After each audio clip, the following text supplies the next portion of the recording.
We're going to call to order the Public Safety Committee hearing. This is Wednesday, May the 4th. It's about 1 o'clock in the afternoon. Madam Clerk, would you please call the roll? Alderman Boyd. Present. Alderwoman Davis. Present. Alderwoman Howard. Present. Alderwoman Spencer.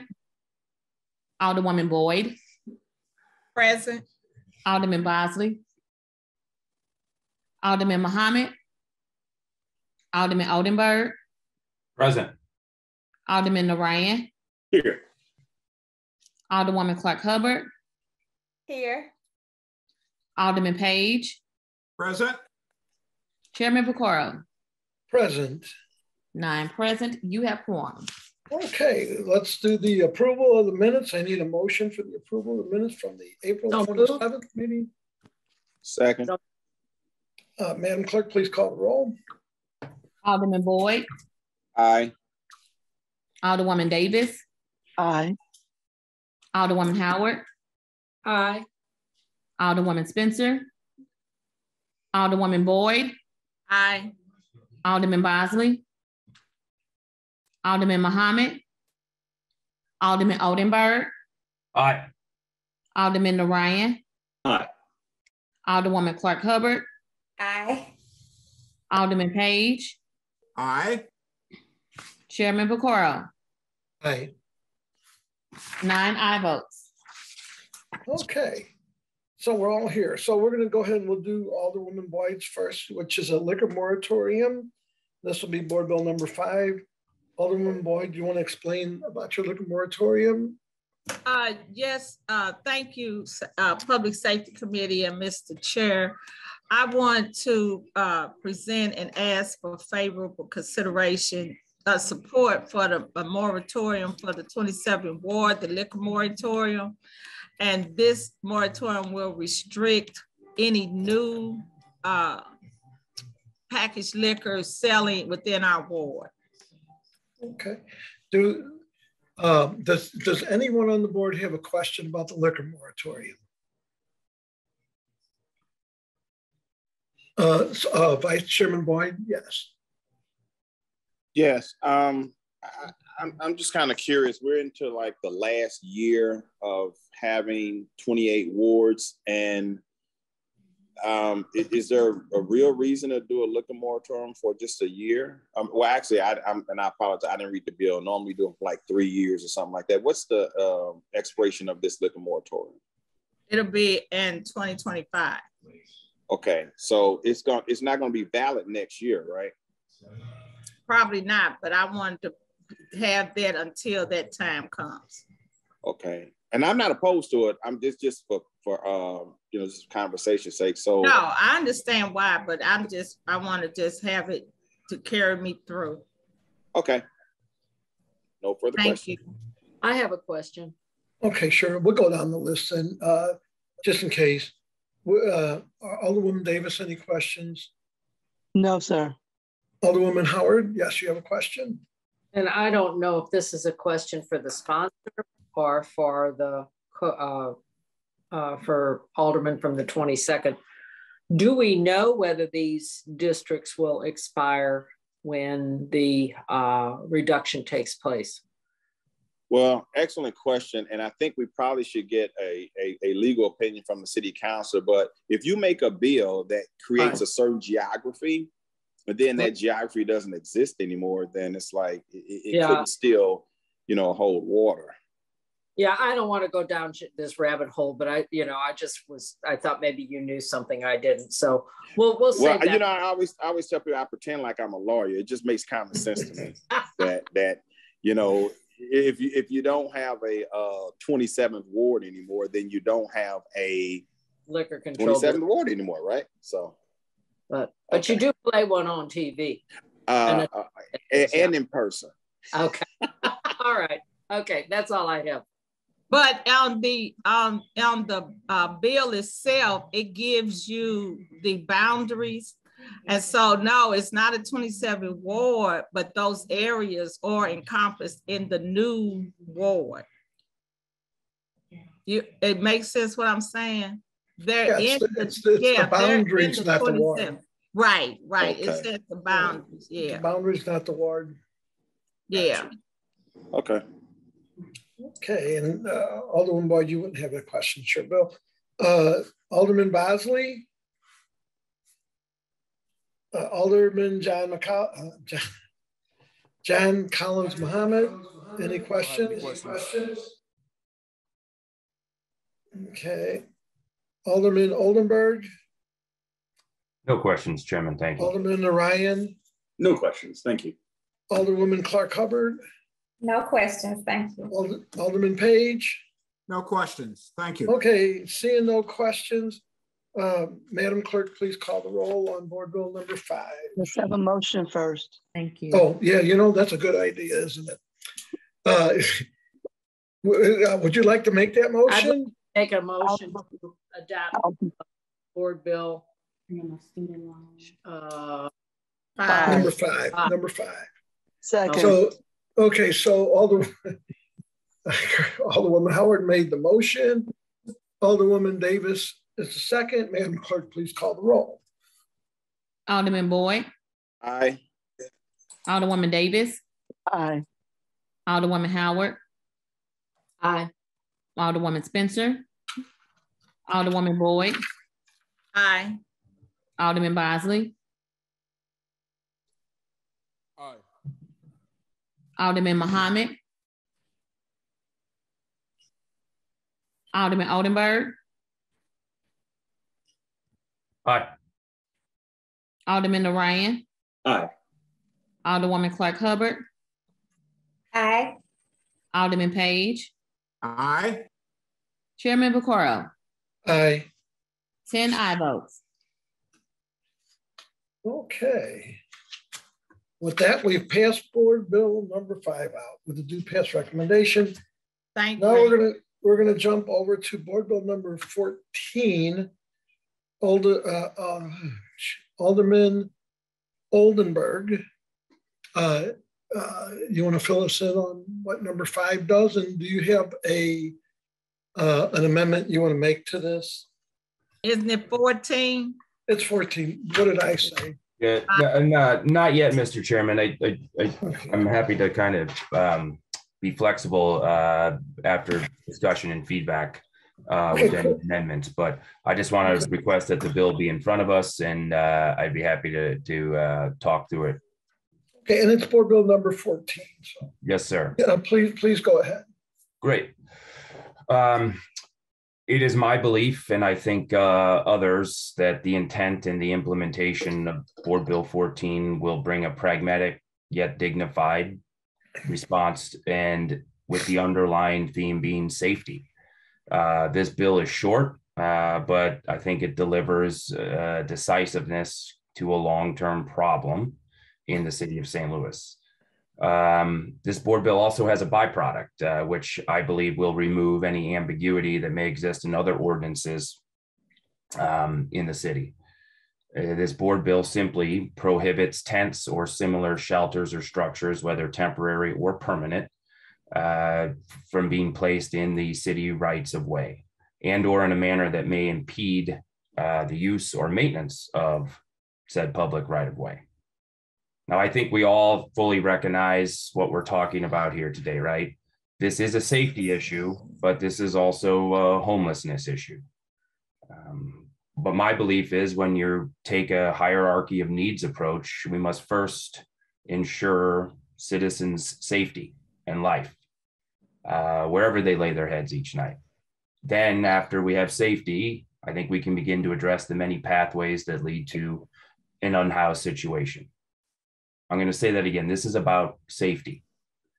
And I worry that the safety of folks who are in tents or other structures in the city's public right of way, that not only if the city in its responsibility and obligation to maintain those areas, or others that operate in the right of way, that creates an incredibly dangerous situation.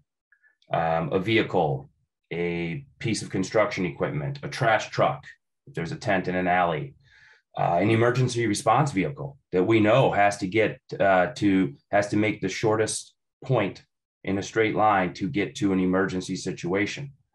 They won't be able to maneuver in time if I think we see a cluster of tents and structures in the city's public right-of-way or very close to roadways. I put in everyone's Google Drive pictures that I took this morning, and they're kind of labeled, it's kind of might be buried in there. There's a subfolder called Board Bill 14 Pics. I'll describe them, but take a look at them at your leisure. But pictures labeled tents 2, 3, and 4 were taken this morning. And this location is along the River de Pere, specifically around Gravois and the River de Pere, located in our city's 12th ward. Clearly, I think we can all see the safety concern with these obstructions in the public right-of-way, whether MSD needs to get a piece of equipment there, the city needs to mow. Let's set aside for a moment the potential of rising water too. And we know that water can rise swiftly in the River de Pere and has historically. But I want to give you some crash data that we have over the last 5 years along River de Pere. You know, approximately 30,000 cars travel the River de Pere daily. And in the last 5 years of crash data we have available to us, there's been 274 crashes occurring in that study period. More than 70% of all those crashes resulted in property damage. So I beg the question, how long before that property damage is a tent or an encampment, especially if the numbers grow? Now, 20% of all those crashes listed were non-intersection, what traffic and engineers define as non-intersection, out of control crashes. This is exactly what you think. This is vehicles swerving, losing control into the public right-of-way. Into the public right-of-way that is along the River de Pere. 20% of those crashes, people swerve into the pop the curb, and they end up sometimes in the river or right along the bank of the river. I don't think we're taking our job seriously if we don't try to prohibit and be proactive away from such as dangerous occurrence. If you look at picture number 5 that's labeled, you will see an encampment or structure that is just right on the sidewalk. I believe this is in Tower Grove South. This is an incredibly dangerous situation. This is right at the corner on the sidewalk, a rather large structure. You'll take notice of the construction sign that's in that picture. So we know that clearly large earth moving equipment and other construction equipment is traversing right along that pathway. Now, I mentioned that we had crash data and out of control data. I don't think that's unique to River de Pere. So we know vehicles are losing control all over the city. How long before right there at Chippewa and I believe Spring, somebody pops the curb and mows right over that tent or that structure? I'll say it again. I think we have an obligation to make and or prohibit this and move these structures, again, to keep folks safe right away and then get them plugged into the services they need. I think they can be instructed that this is the local law and you need to move along. Mr. Chairman, I'm going to pause there and let you go through the public comments because I always appreciate the fact that there's so many willing to speak on an issue in this city, and or if any questions of the committee members, I'd be happy to entertain as well. Okay, and I do want to, I'm going to say something before and then I'm going to go right to the public speakers and then to the committee. You know, because obviously this is something that the homelessness has been something that I've been concerned about for a long time. And I'm going to say at the very beginning of this, tents are not the solution to homelessness. They aren't. They're a symptom. You know, I've brought this up in meetings about young ladies that are being raped and used. They're homeless, yet nothing's getting done. We need to fix the problem. We need to start figuring out how to get rid of the warrants for vagrancy. I've said over and over, and the downtown people seem to be very opposed to this, that we haven't solved the problem by closing Larry Rice. We've only created a larger problem and spread it everywhere. And until they're allowed to open and start giving services, and until we're allowed to let homeless people have an address, even if it's at one building, so they can actually have their right to vote, nothing's ever going to change. I mean, I get real frustrated over it. Again, because a lot of the homeless people, because of Larry Rice, coming to talk to me. And I can tell you, tents are not the answer. They're not the solution to homelessness. And until we get serious about it, having people live in a tent is not the way to be. So I'm going to go down the list of speakers. Madam Clerk, if you want to call the names and just keep them in order. I know they just sent a brand new list.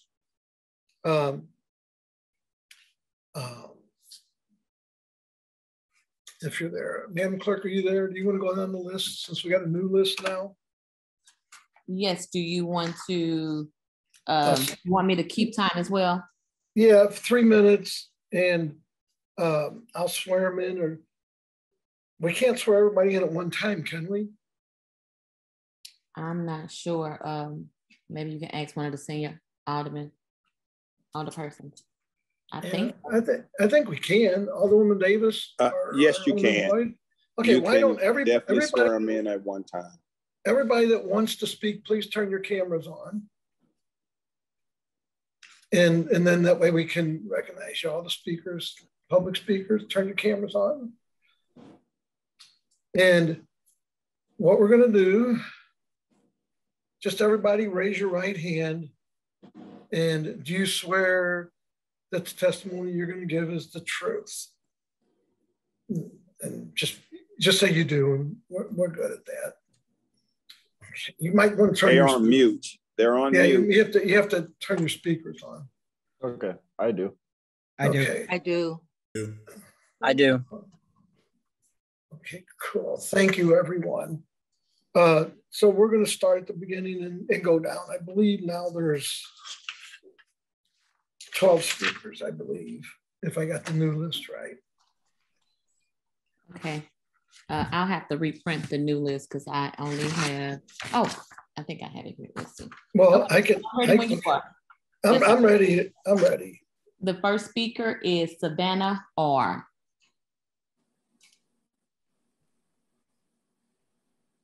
Savannah, are you here? Rigley, right? Ridgely? Savannah, are you with us? Okay. I'll just Savannah, check by her name. Let me check it. She was number one on the list, but I don't see her picture or her name. So we'll come back to her if she comes in. We'll go next. The next person is Carter R. Ransire, Ransire. Here. Okay, you got 3, please. She's going to time you, but state your position. You got about 3 minutes, okay? All right, I'm definitely in opposition to this. My name is Carter. I'm a longtime St. Louis resident. I do outreach to support our unhoused community members. This bill is absolutely insidious. It criminalizes poverty. That's the end of the story. When we look at the honest fact of the matter, there are no open shelter beds right now. We know that. And even if there were, there are so many valid reasons that people don't want to go to those. All this bill is accomplishing is violence. Where are these people and communities going to go once they're evicted from the shelter of their tent? Where? As an unhoused community member on the riverfront said, quote, "We have nowhere to go except for jails when we fall asleep on your sidewalks." I will say it again, this bill criminalizes poverty. Not to mention the other impacts. Bad weather is going to have so much worse of a negative impact on their health and well-being without the shelter of even just tents. And again, most importantly here, these unhoused people are people. some of your most vulnerable community members. I hear y'all talking about, oh, this homeless problem, this problem. They are not problems. They are unhoused people, and they are your community members. You have a job and a duty to serve them, okay? And they are some of your most vulnerable members who are experiencing the trauma of being unhoused. Being unhoused in and of itself is a trauma. We know that. And you should be goddamned ashamed of yourselves for trying to further criminalize their very existence and for trying to inflict more harm on them. You keep talking about safety. Whose safety is this really about? Okay? If there is a legitimate issue or problem concerning the River de Pere tent community, who this bill specifically targets but has much broader impacts, why don't you go talk to these community members? Talk to them, see what they actually need, see how you can work together with them. These are people, they are community members, they are neighbors, and you cannot just disappear them. You're muted, the rest. That's it. Okay, thank you. It looks like Sarah Nixon's next, right? Correct. Sarah, are you with us? Sarah Nixon. I didn't see her picture. That's why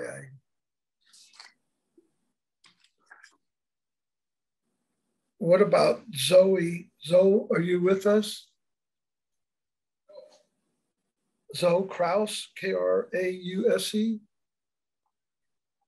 Zoe.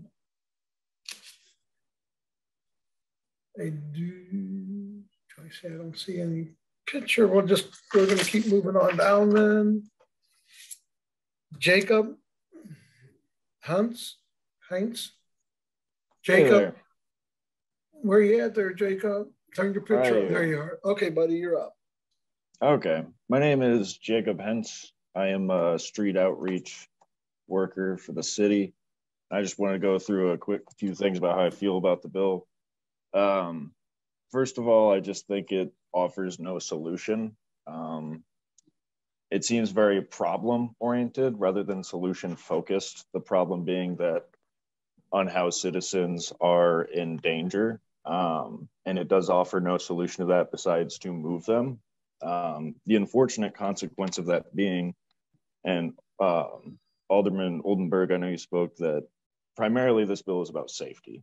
And I don't think it attempts to actually help that issue, because all it would really do is allow the city to be able to move people from where they're currently staying that might be more safe than other situations. For instance, if they are to be moved from the street, they are gonna either be moved to a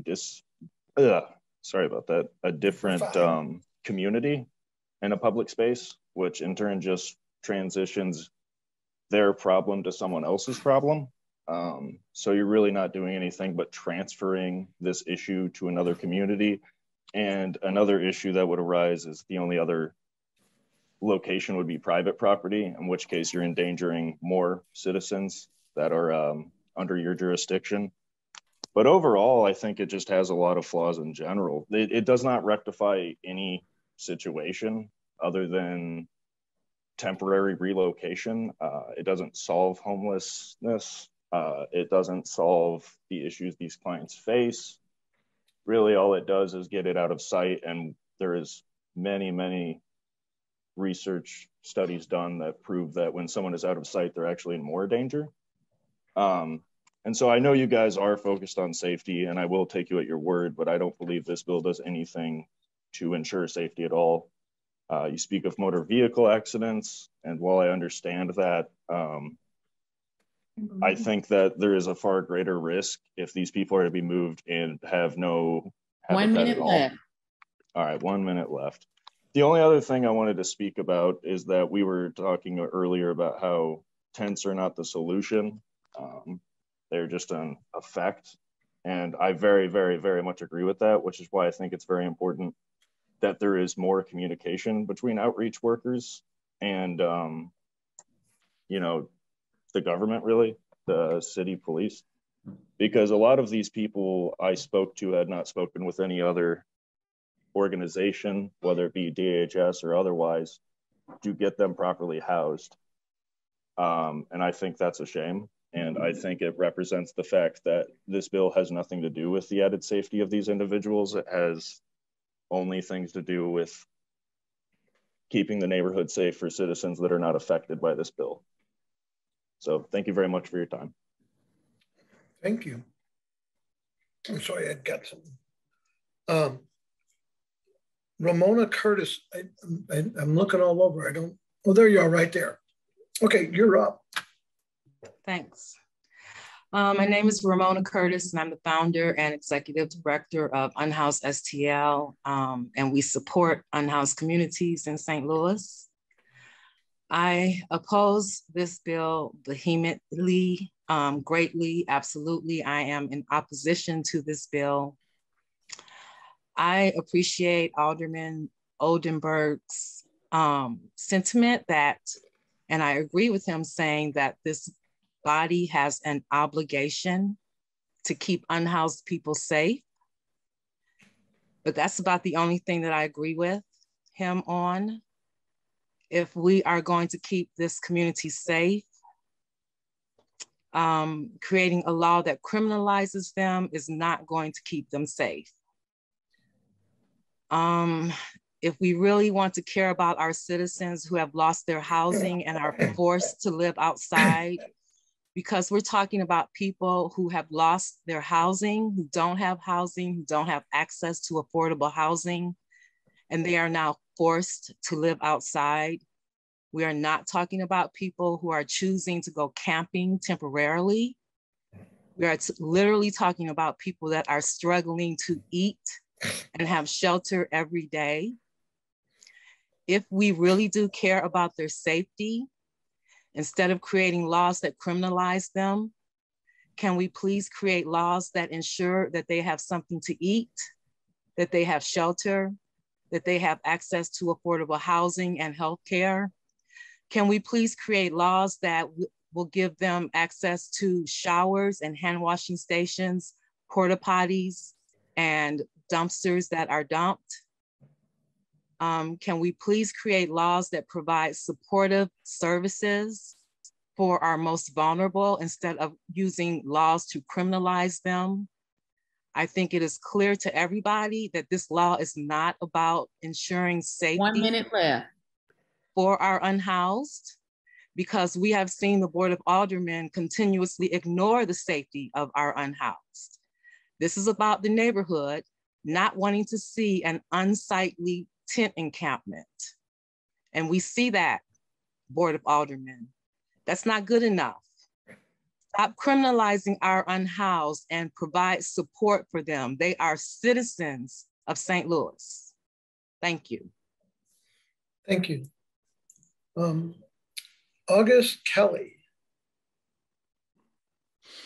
Yeah, my name is August Kaley. I work with Tent Mission, or I volunteer with Tent Mission STL. Yeah, I think I'm just like echoing what everybody else is saying here. That's just like, I think like one thing that one thing that is like really frustrating about this is that when you introduce bills like this, it's like keeping the conversation like stuck where like we can't like what Ramona is saying, like that's the type of legislation that we need, is like legislation that's going to support people, not criminalize them. Like you can't just like where are they supposed to go? I like have no idea where people are supposed to go. Like there's, when people don't have shelter options, they keep each other safe outside. Like community keeps people safe outside and gets them access to those resources that they need by like sharing with each other. So like when people are asked to move, like it just sets them back. Like they don't have, like they have to set up again, find community again, find that support again, and then try to start like getting back like into supportive housing. But it just like anytime that they're asked to move, it just sets them back by like, you know, just like emotionally, psychologically, monetarily. So I like, you know, like I just feel like we keep having things that are like, that are holding us back rather than, and, you know, we all have to take time out of our stuff to like come here to like just like oppose like, you know, like already below baseline, just like going further down, you know, just like, so I just, yeah, it's really frustrating to read stuff like this and to have it, you know, just like these bad faith arguments about like public safety. Again, like everyone else has been saying, whose safety? Like you have a responsibility to represent all of your constituents, including unhoused people, and to actually try to think about like the effect. 1 minute left. Of, you know, like what something like this, like the way I'm understanding it, it's like, it would be like a public, like it'd be like any tent in like a public park. Like public parks would be like right of ways, if I'm understanding it. And that just doesn't make any sense at all. Yeah, this was so frustrating to read.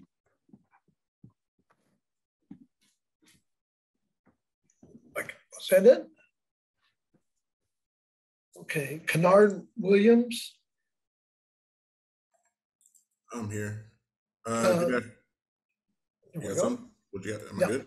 All right. Yes, oh yes. Good afternoon, members of the Public Safety Committee. My name is Canara Williams. I'm a housing organizer with Action St. Louis.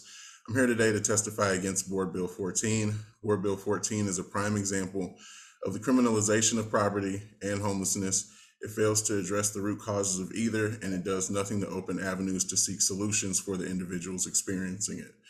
This bill is a part of a concerning and growing number of bills and policies that have been originating from the Board of Aldermen that either outright target populations of unhoused people for removal or give pretext to make the unhoused even more vulnerable and likely to have violent or worse, fatal interactions with law enforcement. This sort of legislation is often touted as being for the safety of the very communities that it is written for, yet it will immediately result in the forced displacement of unhoused community members in the sponsor's ward. Several members of this committee also serve on the Housing, Urban Development, and Zoning Committee and are aware of our city's issues with lack of shelter and permanent housing solutions for the very community being targeted by this legislation. The Board of Aldermen must fund real solutions to house people in our city living in tents and encampments. We must address the poverty crisis in our city, as we cannot continue to further criminalize and weaponize law enforcement to displace the unhoused. Our city is in a critical crisis. Rents are going up. Evictions are on the rise. There's not enough affordable or subsidized housing, and we do not have enough shelter resources to serve the current unhoused community. We need elected officials not to disengage from this crisis by simply removing people and closing the discussion around where they're supposed to go. It is for that reason we do not support Board Bill 14 and urge the members of this committee not to pass it. Thank you. Brian, you're next, so you can go ahead and jump in if you want. Hello, thank you for having me, Public Safety Commission. My name is Brian Kaley. I'm a lifelong resident of the city of St. Louis. I've been a resident of the 16th Ward for 7 years, and for 4 years, I was a police officer in the 3rd District. Criminalizing homelessness has never been a success, as long as success is measured as reducing the homeless population. If you go down this path, the homeless population will continue to grow. Frequent incarceration disrupts their access to social services and undermines their employability, cutting off potential pathways out of homelessness. In 2015, the Department of Justice issued an opinion stating that most anti-sleeping and camping laws across the country are illegal if people have no other viable alternative. Unhoused people are the most vulnerable population in any city, and criminalizing their existence in public spaces because it makes some people uncomfortable is grotesque and heinous. You are exacerbating the taxpayer's burden through criminal enforcement without doing anything to ameliorate the conditions of those who are forced to live in tents in the first place. You could be spending that money on rehabilitating any of the hundreds or thousands of vacant buildings across the city to create permanent housing solutions for our neighbors struggling with homelessness. Permanent housing first, is like scientifically, they've found that it's the best way to get someone out of poverty and employed. Housing first. This is not only the more humane solution, it is the most cost-effective solution. A New York study found they were spending $30,000 per person per year on habitually rearresting homeless individuals for crimes like sleeping on sidewalks. In Utah, they found they were spending $16,000 per individual per year on emergency room care and jail costs alone. The cost of fully subsidized housing with social services for those individuals was $11,000. That's $5,000 cheaper of just giving these people the things that they need and not turning them into criminals and running them through your jails and workhouses. The University of Southern California found that the total cost of per person of public services for 2 years living on the streets was $187,000 compared to $107,000 for 2 years in permanent housing with support services, saving them over $80,000 per homeless individual. The aggressive policing of homeless people may appear to be about improving the quality of life of middle-class residents, but to the extent that it does so only by worsening the conditions of homeless people. Does Alderman Tom Oldenburg understand that these individuals are just as much his constituents as I am? Have you spent any time in these tent communities asking them what kind of support they would find helpful, or do you just want to push them out of the neighborhood before you run for re-election next year? Last thing, I'd like to point out that this proposed bill is likely in violation of the International Declaration of Human Rights. In 2014, the United Nations Human Rights Committee raised concerns about laws like this being passed in the US. And the committee agrees that criminalizing people living on the streets for everyday activities such as eating, sleeping, sitting in particular areas raised concerns of discrimination and cruel, inhumane, and degrading treatment. I hope you will see how misguided and cruel Board Bill 14 is, and please vote to stop it. Okay, and I see that, so Zoe, did you weren't there when I called your name earlier. I couldn't unmute for some reason. Oh, okay. Why don't you go ahead so we don't forget you? Sure. Go ahead now, because I see your picture. I see you're there. Thanks. My name is Zoe. I am a resident of the 6th Ward of the City of St. Louis and a lifelong St. Louisan, and I am here today to reiterate and testify against Board Bill 14. I think that there are several threads that people are mentioning that I think are really important, that this is a problem-focused and not a solution-oriented proposal, that this idea that what is necessary for safety, that the bedrock of safety would be criminalization of certain people, I think is really concerning to me. And the sense that the solution here is to tell people you need to move along when there is nowhere to move, when there are no resources that are being offered here, is not a policy that creates safety either for the folks who are being asked to move or for our communities at large. And I think that bills like this, as folks have been noting, create the condition for further violence, for further misuse and abuse of state power, especially through policing and through eviction, which is a violent act in and of itself. So I just want to be here today to testify against this and just to note that I think a lot of the reasons that bills like this are so prevalent in St. Louis is that there's a fundamental failure to see our unhoused community as our neighbors, as members of the same community as us, and that's allowing this targeting of populations for removal and further violence rather than the real solutions that folks here are offering, which is always to provide people with resources rather than to criminalize their very existence. That's all. Vice Chairman Boyd, can you take over for me for 1 second? Next up is Matthew Vitale. But I have to do this for just a quick second, and I apologize. I'm here. Mr. Vitale. Yes, I'm just turn my video on. I'm ready. You may proceed, sir. All right. Hi, everyone. My name is Matt Vitale. I live in the 16th Ward, and I am in opposition to Board Bill 14. During Public Safety Committee meetings, in regards to protecting citizens from gun violence, we often hear aldermen state that the city should use all the tools in the toolkit to prevent loss of life. This proposed board bill removes a crucial tool from the toolkit in preventing loss of life. The language of this bill is broad, prohibiting even temporary shelters or tents. Let's peek into the future. It's February 2023, and we'll be experiencing 3 nights with temperatures below freezing. Nonprofits and volunteers are unable to provide temporary shelter because this board bill passed. What is Alderman Oldenburg's plan to prevent a resident of the city of St. Louis from freezing to death? If he's unable to answer that question, the committee should not pass this bill. You do not take a valuable tool out of the toolkit that protects the lives of residents of St. Louis if you do not have a viable plan in place. If the Alderman doesn't have an answer to how the city will provide shelters in freezing temperatures, do not spend time debating this bill. Alderman Oldenburg should not continue to use this time for political posturing. Over the last few sessions, he introduced a bill proposing the city adopt an aerial surveillance technology at no cost to the city, knowing that the teased funder made no commitment until after receiving the results of a study and a commitment of public money. He introduced a bill that made it unlawful to lift successful car door handles, an ordinance that has passed and has made no significant reduction in break-ins or thefts.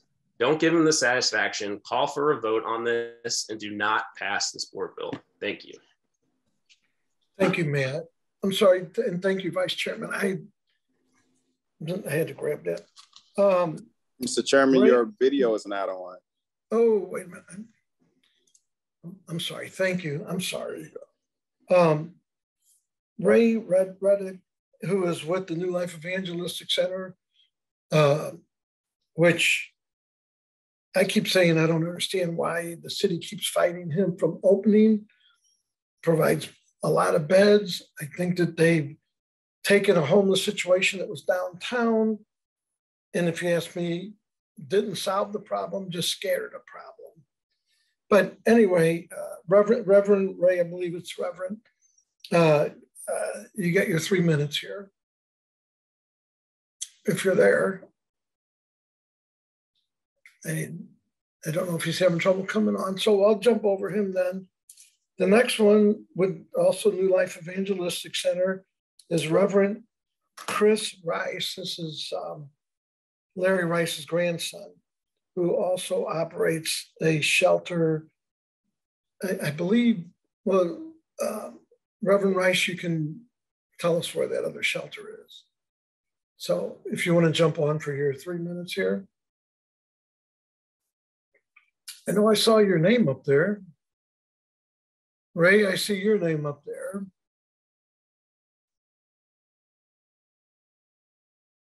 Yeah. Okay. Well, they're up there. I don't know why they haven't come on. But that's what you're trying to reach. Ray, you're up if you want to speak. This is Ray. Huh? Right, Raymond. Yes. Turn your picture on.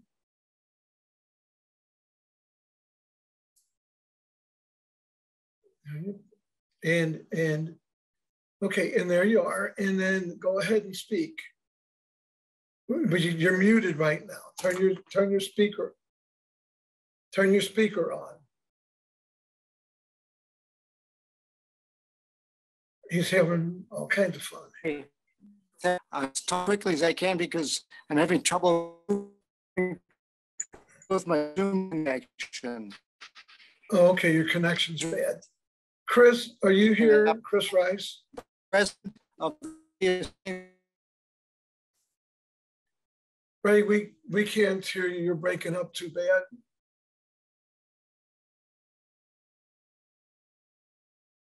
Reverend Rice, are you here? Chris Rice. Is there anybody that signed up to speak that I have not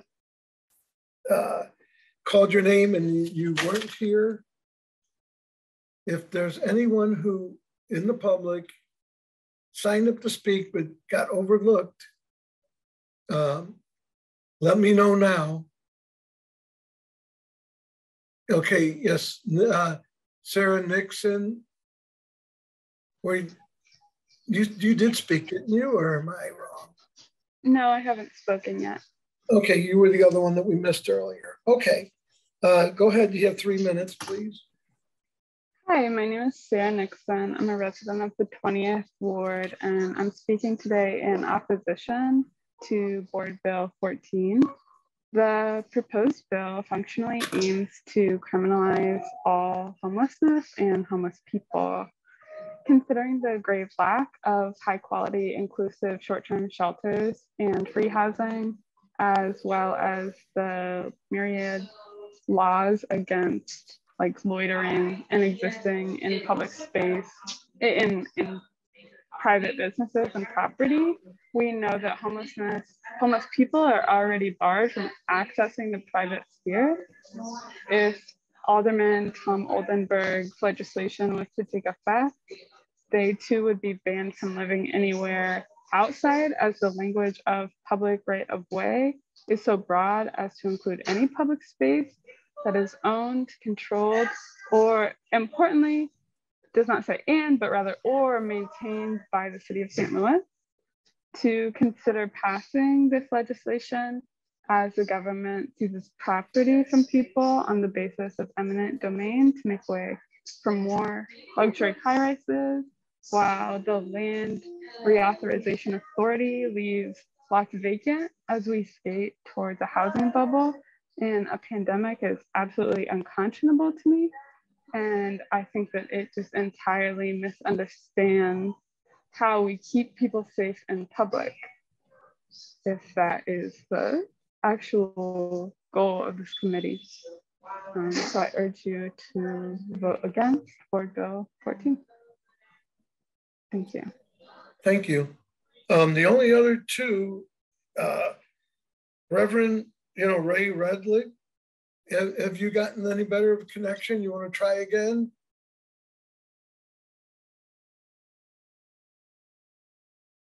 I see you're there, but we don't hear you. And then the other one, Reverend Chris Rice.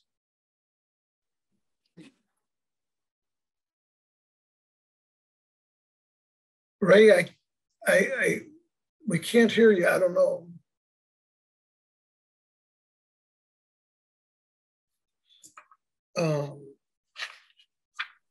Maybe they could submit their comments in writing. Yeah, they're going to have to, because we're going to move on. There's no one else in the public that signed up to speak that I missed, right? This is your last opportunity. We're going to move on to committee members. Okay, we're going to move on to committee members. So Vice Chairman Boyd, any questions of the sponsor, comments, suggestions? Yeah, I'd like to make some comments, but in a way, I would like to inquire of one of our colleagues, but I don't know if it's appropriate because she's not on the committee. But I would think I think it's okay. You can, if she's, who's that you want to inquire to? Alderwoman Christine Ingracia. Alderwoman Ingracia, would you pose for questions from the Alderman from the 22nd? I will. Okay, that's okay then, sure. Okay, thank you, Alderwoman. I know you've been very passionate about, the unhoused and dealing with this issue for quite some time. Have you found a least common denominator as to why we have so many people unhoused? It's a complex question. Would it be okay if I answer the question with respect to people choosing to live outside? Sure. Okay, I think the main reason that we have individuals living outside is that we don't have the right kind of beds for everyone. The shelter space that we currently have available is extremely limited and also typically has a lot of rules that adults just don't want to follow. I certainly would not want to follow them myself. People have to be inside the shelter by a certain time. Sometimes they're not allowed to go outside for a cigarette break unless they're approved or there's a certain time that's set for them to do that. They're not allowed to drink alcohol. If maybe they got high before they came in and they smell like marijuana, they're going to be told that they are not allowed in that shelter space. So we need to have low barrier and no barrier shelter space. And that's just for temporary space. We need to do the same for permanent supportive housing. We simply do not have enough actual housing for individuals to move into that is not just emergency shelter space. And I know that's something that the city is working on, but we just have not gotten there yet. And so when these individuals choose typically to live in community so that they have a support network, just like you do with your family or within your neighborhood, and an ability for, looking out for one another and protection. That's why these communities come together. Okay. Do you feel like we are enabling the unhoused by not working hard to steer them into treatment programs or life skill programs where they would be more productive than living out in the element? Because I tell you, last year, what really kind of bothered me was that we actually literally had some people freeze to death.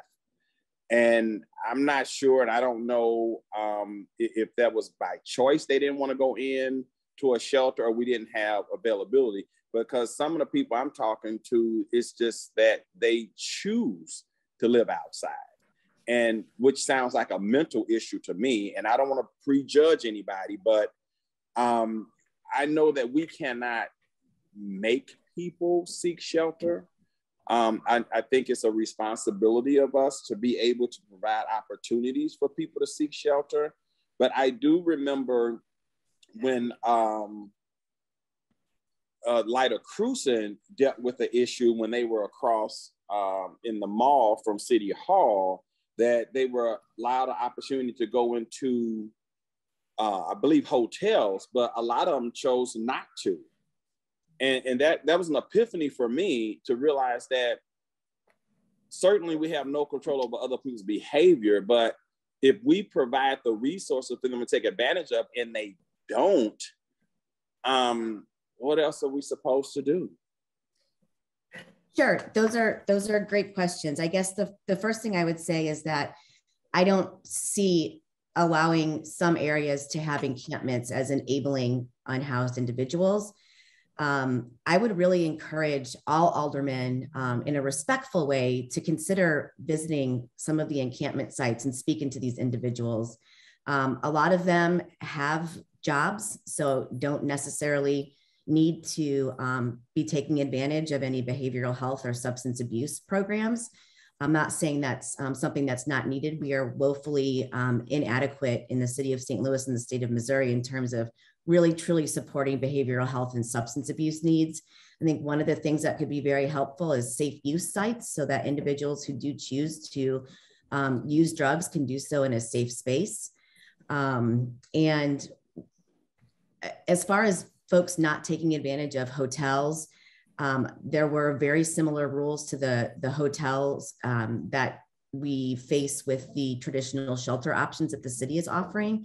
But I think it was really in cold weather or extremely hot weather, it's the exception rather than the rule that folks are not taking advantage of spaces.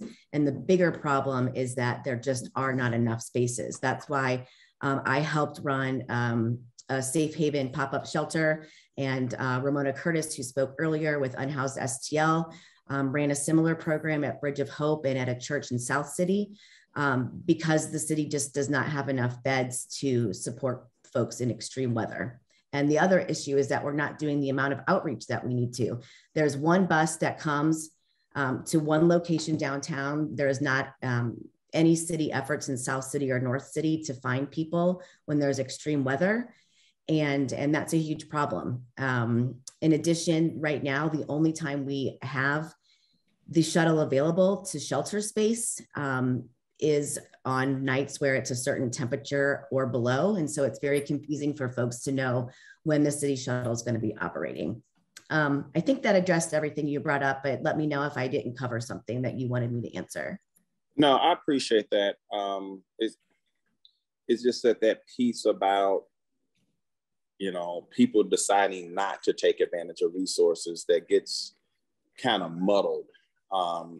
Certainly, I do think that there are people that are unhoused because of circumstances. We have kids that go to school that live in shelters and they don't have adequate resources as far as, hygiene and clothing and so on and so forth. And we certainly need to make sure we meet their needs. But then there are people who just, and I'm talking from personal experience, that just totally don't want to be housed.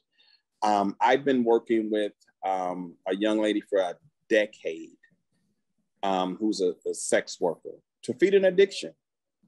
And my wife and I, we've taken food to her and vacant buildings. We worry about her when we don't see her.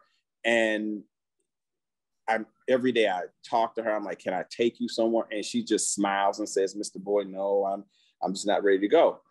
But there's a toll on the community that have to suffer. And I do mean suffer with people who I call are temporarily mentally ill because of drug abuse. And there are some people that will certainly argue with me that there's no such thing as being temporarily mentally ill. But I'll tell you that people who do drugs are not in a right frame of mind, period. And I will argue that for a long time. This is not a Board of Alderman issue, truly. This is a mayoral issue, an administrative issue in the city of St. Louis, a room 200 issue at the end of the day.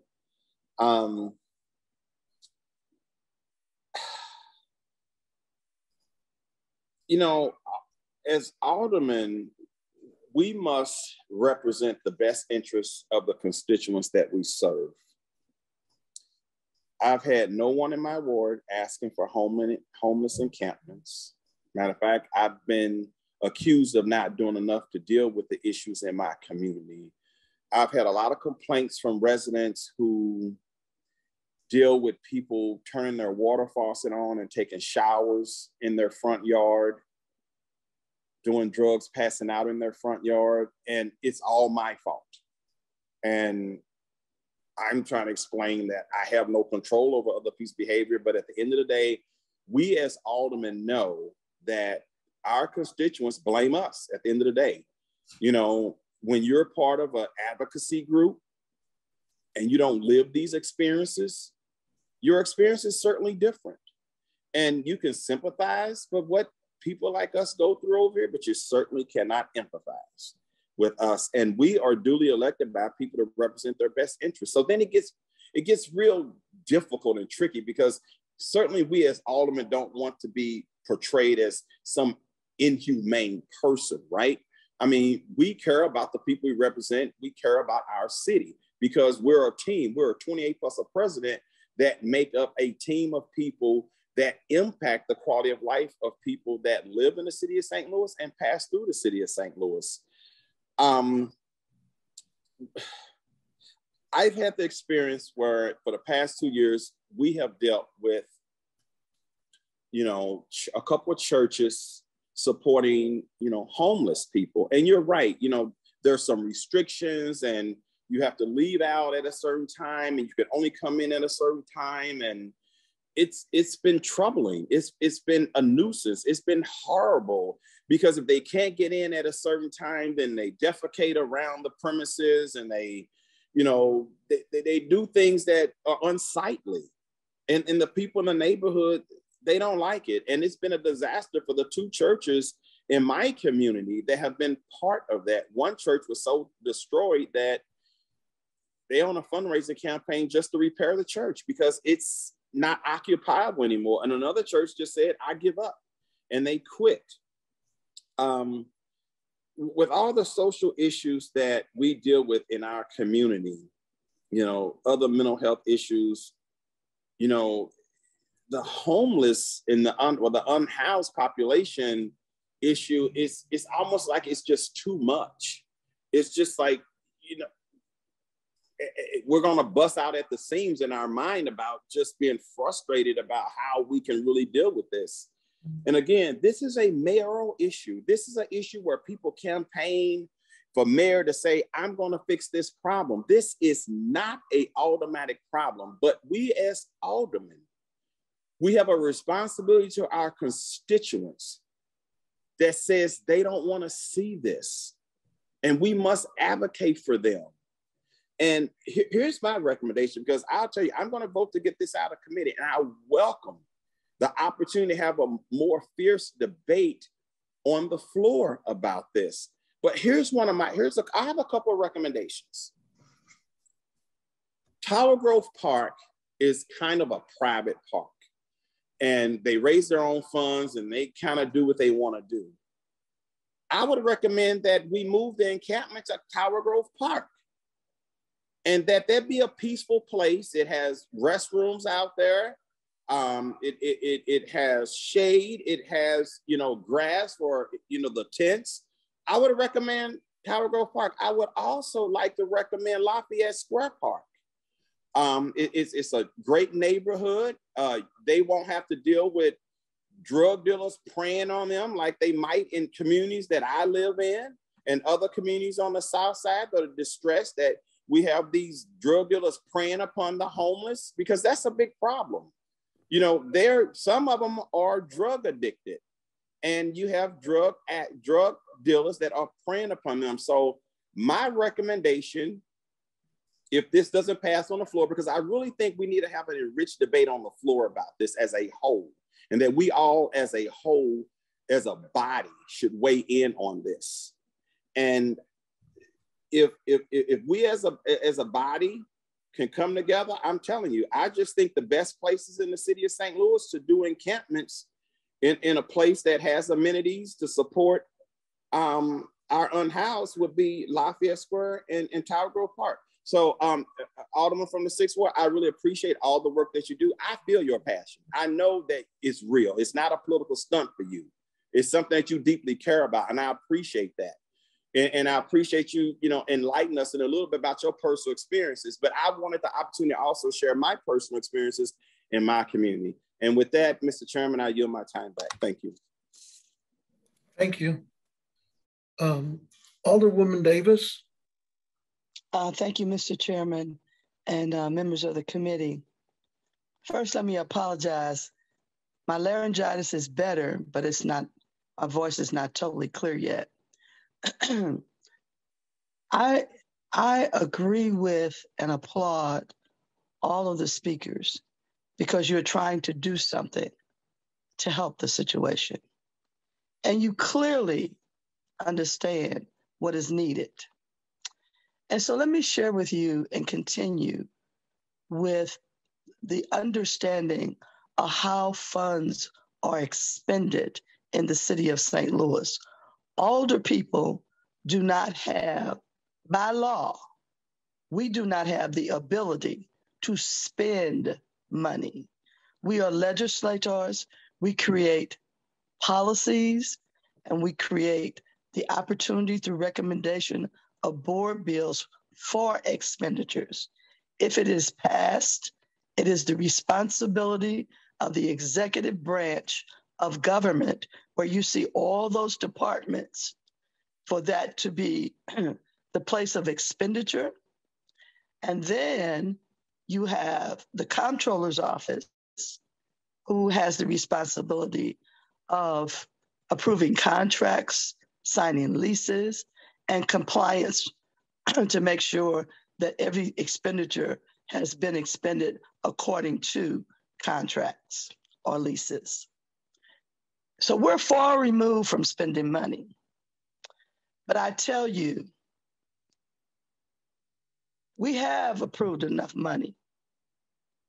When I realized, after listening to some people last week, that over 300 people or families have been evicted since the first of the year, and we have all that money sitting there, that their rent could have been paid, utility bills could have been paid, whatever they needed, we had money that we allocated along with some of the, first of all, suggestions from the public and suggestions from the mayor's office. But we don't have any implementation going on. And that's what's real criminal about all of this. You see, there's no mystery about how easy it is to solve this. We have more land, vacant land. We are the largest slum landlord, the city of St. Louis. And we can find different places around the city. Create some beautiful tiny home situations. Because you see, some people may want to sleep outside, but they still need to have a home. They still need to have a place to put their belongings. And if they decide one night they want to sleep inside, then they go inside and sleep in their home. But they need to have those amenities available to them where they can go in and use their own private toilet, not share one with 20, 30, 40 other people. You see, that's how you humanely treat people. Those tiny home, I call communities, could have meditation parks, could have all kinds of things there. They could have a garden, all kinds of things. But they could also have every type of service that is needed to help them get to a better place, or even just help them with sustainability. You see, a social worker is good, but we also need some licensed clinical workers who have additional training to help people. We also need to have just a very simple, kind volunteer ambassadors who will come by, teach people how to knit, whatever. You see, that's a community. All this money that we have allocated, and it's just simply sitting there, and we're not providing the services to the people. I know that we have competent, qualified people in these positions of leadership who have some great plans that could be implemented, and these problems would be solved. So what I want to say to you is, I'm going to vote to pass this. And hopefully this will get some additional attention out here. And I don't want any of you all to stop what you're doing. I want you to continue to show up, speak up, and demand. Because if you don't keep doing that, and if others don't start doing it, we will never see what we need implemented. And it must be implemented. So that's why I'm voting for this to come out. And I applaud all of you because everything you said is right. It's right. And we got lots of money. We need to also make sure that the Affordable Housing Commission over there has more employees because we gave them a ton of money. They're ready. They're capable, but they need help. We need to make sure that this city is running right. We've never been in a position like this before to have this much money available to us, and we are not doing the right thing with it, and most especially expeditiously doing the right thing. So you may not like us because we pass it out, but we got to. We've got to get this city moving in the right direction. We got to take care of everybody. I say everybody. And if anybody want to question me and who I care for and what I do, check my ward out. I got more social service agencies than most. I've got something for everybody. The veteran homeless, the regular homeless, you name it, I've got it. Salvation Army, you name it, I've got them here. I believe in taking care of everybody, and we can do a better job. Mr. Chairman, I thank you. I yield back. Alderwoman Carol Howard. Yes, I agree with what's been said previously. And I do support this because I think there needs to be some motivation for people to change. I raised 5 children in my lifetime, and I always had the carrot, and I always had an alternative. And I always tried to offer, a desirable and a less desirable alternative. I think this legislation will provide some impetus for us to motivate and get money to those agencies that can truly help these people and get them rehoused and get them the help they need. We kind of walk around tiptoeing around the issue. And, you know, the other issue is of homelessness, but I really, and, you know, when you talk about the hierarchy of needs, a safe shelter is first on that. And I can't believe that people feel safer in a tent along a riverbank that carries out our used water, and then they do in a legitimate housing.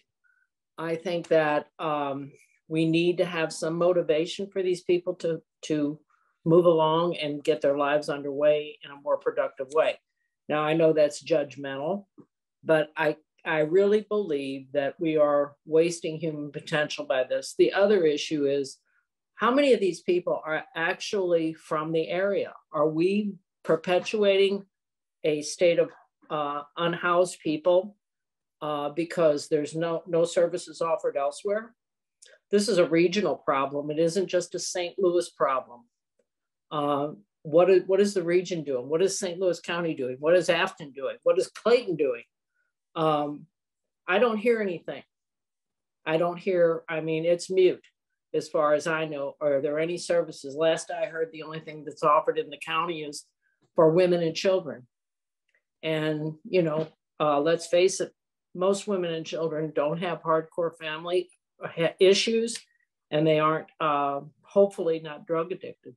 And maybe they're getting the help they need, but we sure need to offer and provide the means for these people getting off the street and getting into productive lives, whether it's drug addiction, mental health, or maybe a combination of both. There needs to be some services offered, and there needs to be motivation to take advantage of those services. Mr. Oldenburg, could I ask you a question? Alderman from 16, will you go for a question? The 16th, a question. Yeah, that's what I'm asking. Yes. Alderman 16, you for a question from Alderwoman Howard. You know, when we have these encampments, in my experience, many times they do move on, but then the debris they leave behind leaves a stain on the city and another thing to clean up and costly. Have we looked into that, of what it costs to clean up after these places are vacated? No, Alderwoman, I haven't, but that you raise an excellent point. That I mean, that's more city resources that would need to be absorbed in that cleanup effort. You know, I think the good news to the Alderwoman from the 19th point is that there is money, and in fact, not that it's just abstractly floating around. There's $18 million that in Board Bill 2 last session, you all might remember, this body appropriated to the mayor's office and various departments to address this specific issue, this exact issue. Let's hope this lights a fire under getting that figured out. And I think those questions asked by the speaker of this body, quite frankly, should probably be redirected to the mayor's office. Right. And I just, you know, I don't think it's criminalization. I think it's providing a motivation for these people maybe to make a life change and maybe save some lives along the way. I agree. Thank you. That's all I have, Mr. Chair. Okay. And Alderman Spencer, she has to be excused. Alderwoman Pam Boyd. Thank you, Mr. Chair. I kind of ditto what the previous Alder people had spoke on, but I don't know if the speakers on this call or were, but I know the Black Caucus has sent a letter to the administration in regards to the homeless situation. And we asked that we meet with the administration and the county to address this. And I don't like to say homeless or unhoused. I don't like to say that. I like to say these are humans that have been put in a situation, some beyond their control. And as I tell people in my community, people don't wake up in the morning and said, I'm gonna be a drug addict. They don't do that. So it's issues that happen in their lives that has caused them to be in this situation. COVID has brought more of it out, and closing of Larry Rice has doubled it. So it has put our city in a bad situation. And so it's so overwhelming. That's why we as a group said, we need to meet and have everybody at the table to say, how can we address the issue? And we know we can't solve everything in one meeting, but at least start conversation, and we never got a response. As the Alderwoman in the 19th stated, this is the first time in the history of St. Louis that we have had all of this money. And so I'm going to support this, but I just think we need to listen to what the people are saying on the call, and we need to start addressing the issues to start improving it. Thank you. Thank you. Alderman Bosley, did you join us? I see his pictures up. Hey, I'm here. I've been there. Yep, I see you there. Okay, you're up. This is a very interesting conversation. I've talked to Alderman Oldenburg about it. A few other Alder people as well.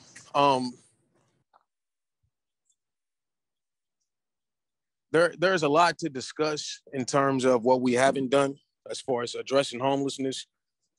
One thing I will say, like I said before, people are homeless because they either don't want nowhere to go or they don't have anywhere to go. You know, if we tell them they can't go anywhere, it's like, where do you find them at? Where are we essentially sending them to? We're not going to put them in jail. It's just going to, like, it's no law against loitering. So, you know, what essentially happens after we tell you to go nowhere? Do you go to the county? What happens when the county says you can't do the same thing? It just gets interesting. But I won't go deep into details today. I think it is going to be voted out and maybe be headed to the board. I will say that when it does go to the board, and if that does happen, I will have a lot to say. I do think it is important for us to have the conversation. I think one of the things that Alderman Oldenburg bills intends to do is to figure out specifically how it is we address these specific things that are happening, particularly in neighborhoods where you do have some folks complaining about them or residents that are complaining about them and some things, because I see what's going on under the bridges. I've frequently had residents call me and say, hey, it's a heck of a lot of trash and debris under the bridge right at Grand and Broadway. People are camping out there. You drive past in the wintertime and they're out there burning their barrels of debris trying to stay warm. I'd rather that not be under a bridge where people are driving. You could possibly burn something where somebody can't see, it get smoky. A lot of different things could happen with that, but I definitely understand the intent and why these things are important for us to address, because there are definitely some concerns when it comes down to how it is regulated. I don't think there's a problem with people choosing to live in tents. Let me make that clear. Because we want to live in houses. There's people all across America who choose not to build with brick. It's folks that choose not to build with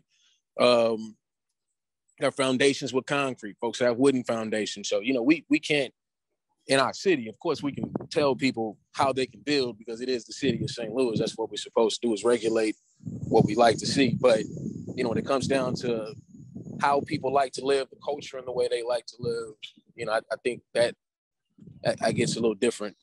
But with that being said, I just wanted to put my 2 cents into it. Once again, a lot more to say. So I appreciate you, Mr. Chairman. I do, once again, I understand the intent, but I have family members that are homeless that actually choose that lifestyle. We got people that could house them. I have friends that are homeless, they're addicts, and would say, you know, I said that they would be like, let me tell you, man, this is what I want to do for the next year or so. I'm ready today, come pick them up. And they'd be like, nope, today wasn't a day. So, you know, it's very, very interesting. Of course, it makes it difficult for people who live around it too. because they have to deal with the effects of people wanting to live outside, So with that, I yield, Mr. Chairman. Thank you. Alderman John Collins Muhammad, have you joined us? I think he was excused. But, Alderman Oldenburg, I guess you have no comments on your own bill. Alderman Brett Narayan. Thank you. Just a few comments here. I think this is probably something that's been an issue for virtually everyone. I know that there's an encampment in the 24th Ward that certainly had people pushing both ways on. But I guess my biggest issue with this piece of legislation right now is I just don't know where people are supposed to go.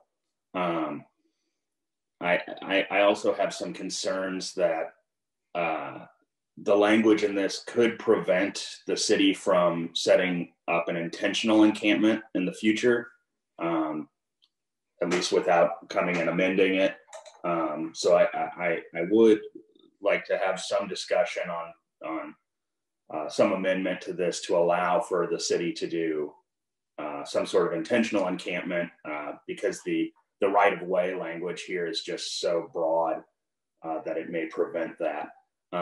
Additionally, there was some discussion on with the guest speakers on this board bill criminalizing poverty, essentially, but I'm looking and I'm not seeing a penalties clause, and so I'm also a little bit uncertain if this were to become an ordinance and the ordinance was violated, what is the consequence for doing that? Did the police simply move the tents away? Are the tents seized? Is there going to be, what is the penalty for violating this? And then the last thing, and I'll have to do more digging in on this and talk to someone who's smarter than me about it. I know that the Supreme Court of the United States let a decision stand in the out west that essentially stopping people from sleeping outside when the government can't provide them with an alternative shelter actually violates the 8th Amendment, and it's cruel and unusual punishment. The Supreme Court didn't decide that, but they let stand a federal appeals court decision on that. And so I would want to just dig in a little bit further there. Just the legal nerd in me, I guess, would want to dig in a little bit further there, just to make sure we're not setting ourselves up to fail in a court of law here. But I think all of these issues can be addressed. I think first and foremost, we need to figure out if we're going to shuffle people off, we need to have a place for them to go. And then I think the language of the bill could be cleaned up in a way to allow for an intentional encampment in the future should the city decide to allow for that. I just have a few concerns with the broadness of the public right-of-way language in the bill, but I think that's all stuff that it sounds like will be debated vigorously in the weeks to come. And would the Alderman from the 16th yield for a question?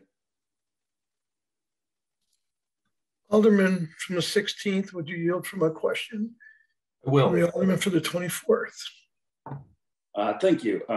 And just on these issues that I've brought up on it, are any of them some things that you would be unwilling to work on moving forward? Yeah, and I appreciate you bringing those points up, Alderman.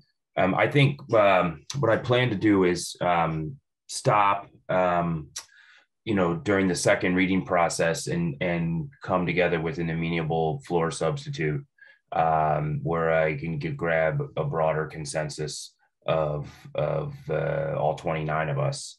So yeah, absolutely. I'd be curious to see what you find out about that, the 8th Amendment concern. I also think that the intentional encampment issue that you raised, probably the Board of Public Service would issue a permit for that. But those are, that's something that we can certainly clarify, but that would be my understanding or live reaction to that question. Sure. But, I hope my word's still good with this committee, that I'd like to get this passed out of committee today so that I can get a broader consensus of the full board and begin working on a floor substitute. Thank you. Yeah, I know that I am hesitant to support this in its current form, but your word is good with me that you will come to the table. And I do think that this is an issue that the Public Safety Committee isn't going to solve. We are going to need a full discussion on it. So I'll help you get it to the floor at least, and at that point we can have a more robust debate, I guess. Thank you, and that's all I have. Okay. Let me just jump backwards a little bit. Vice Chairman Boyd, I see your hand is up. Was there something urgent, or should we move on to the next speaker? I'm not sure if it's urgent, but I thought Alderman Narayan brought up a good point, and he was interested in, maybe amending the bill whereby we could establish a specific encampment area. And I want to make sure I heard it right, and I'm not putting words in his mouth. So, Alderman Narayan, is that was part of your thought? Alderman Narayan, would you answer a question from the Alderman from the 20th? Absolutely. And yes, Alderman Boyd, my concern was that, and I think, Tom, the Alderman from the 16th brought up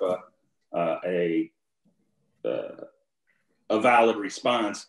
But yeah, my concern was that this piece of legislation may hinder the city from setting up an intentional encampment in the future, just given the definition of the city right of way, since it's anything that the city owns. So if we were to have an intentional encampment, say like you had stated in Tower Grove Park, and I know that the Tower Grove Park is an interesting public-private partnership, but for the sake of conversation, let's say we had all our ducks in a row and we were going to do it in Tower Grove Park.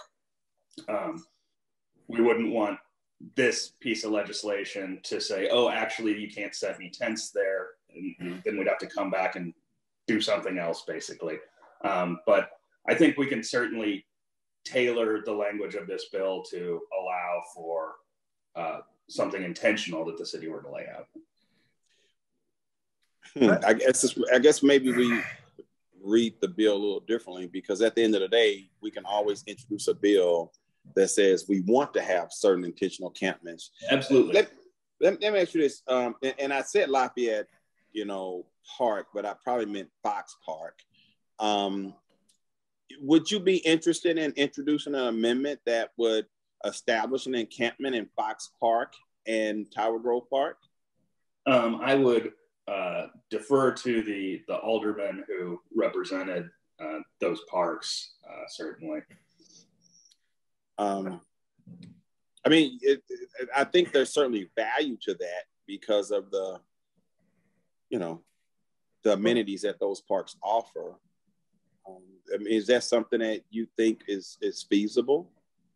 I think we've seen in cities throughout the United States. This isn't an issue that is just local to us. And I know the Alderwoman from the 6th may be able to speak on it more eloquently than myself. Yeah. But I know that in other cities, we have seen intentional encampments, which are, just basically areas that the city has said, hey, you can basically set up a tent village in this location, and we're going to provide some sort of central services, make sure that there's, bathrooms, access to, various city services, things of that nature. I'd like to see how that's working out. Would you mind emailing me a link or something so I can do more research on that? I appreciate it. Sure.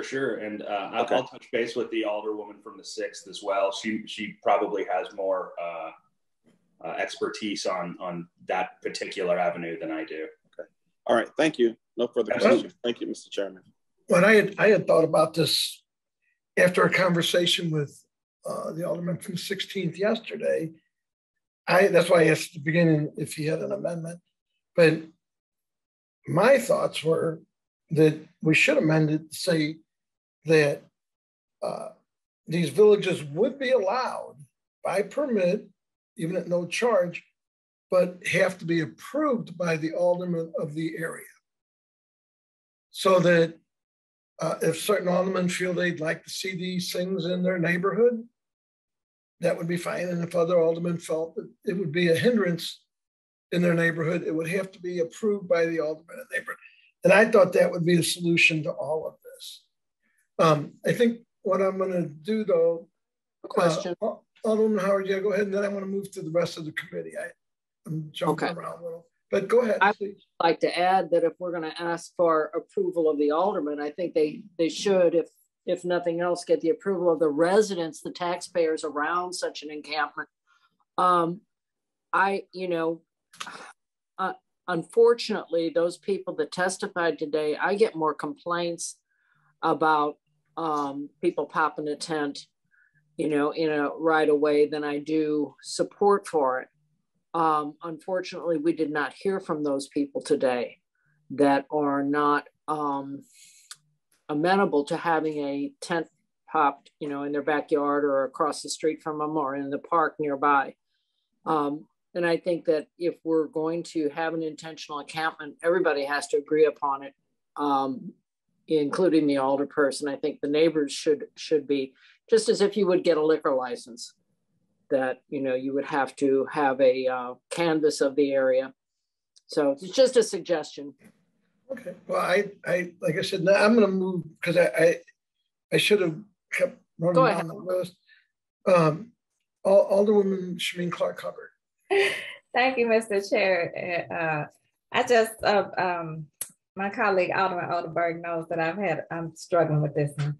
And so I had a couple of questions though.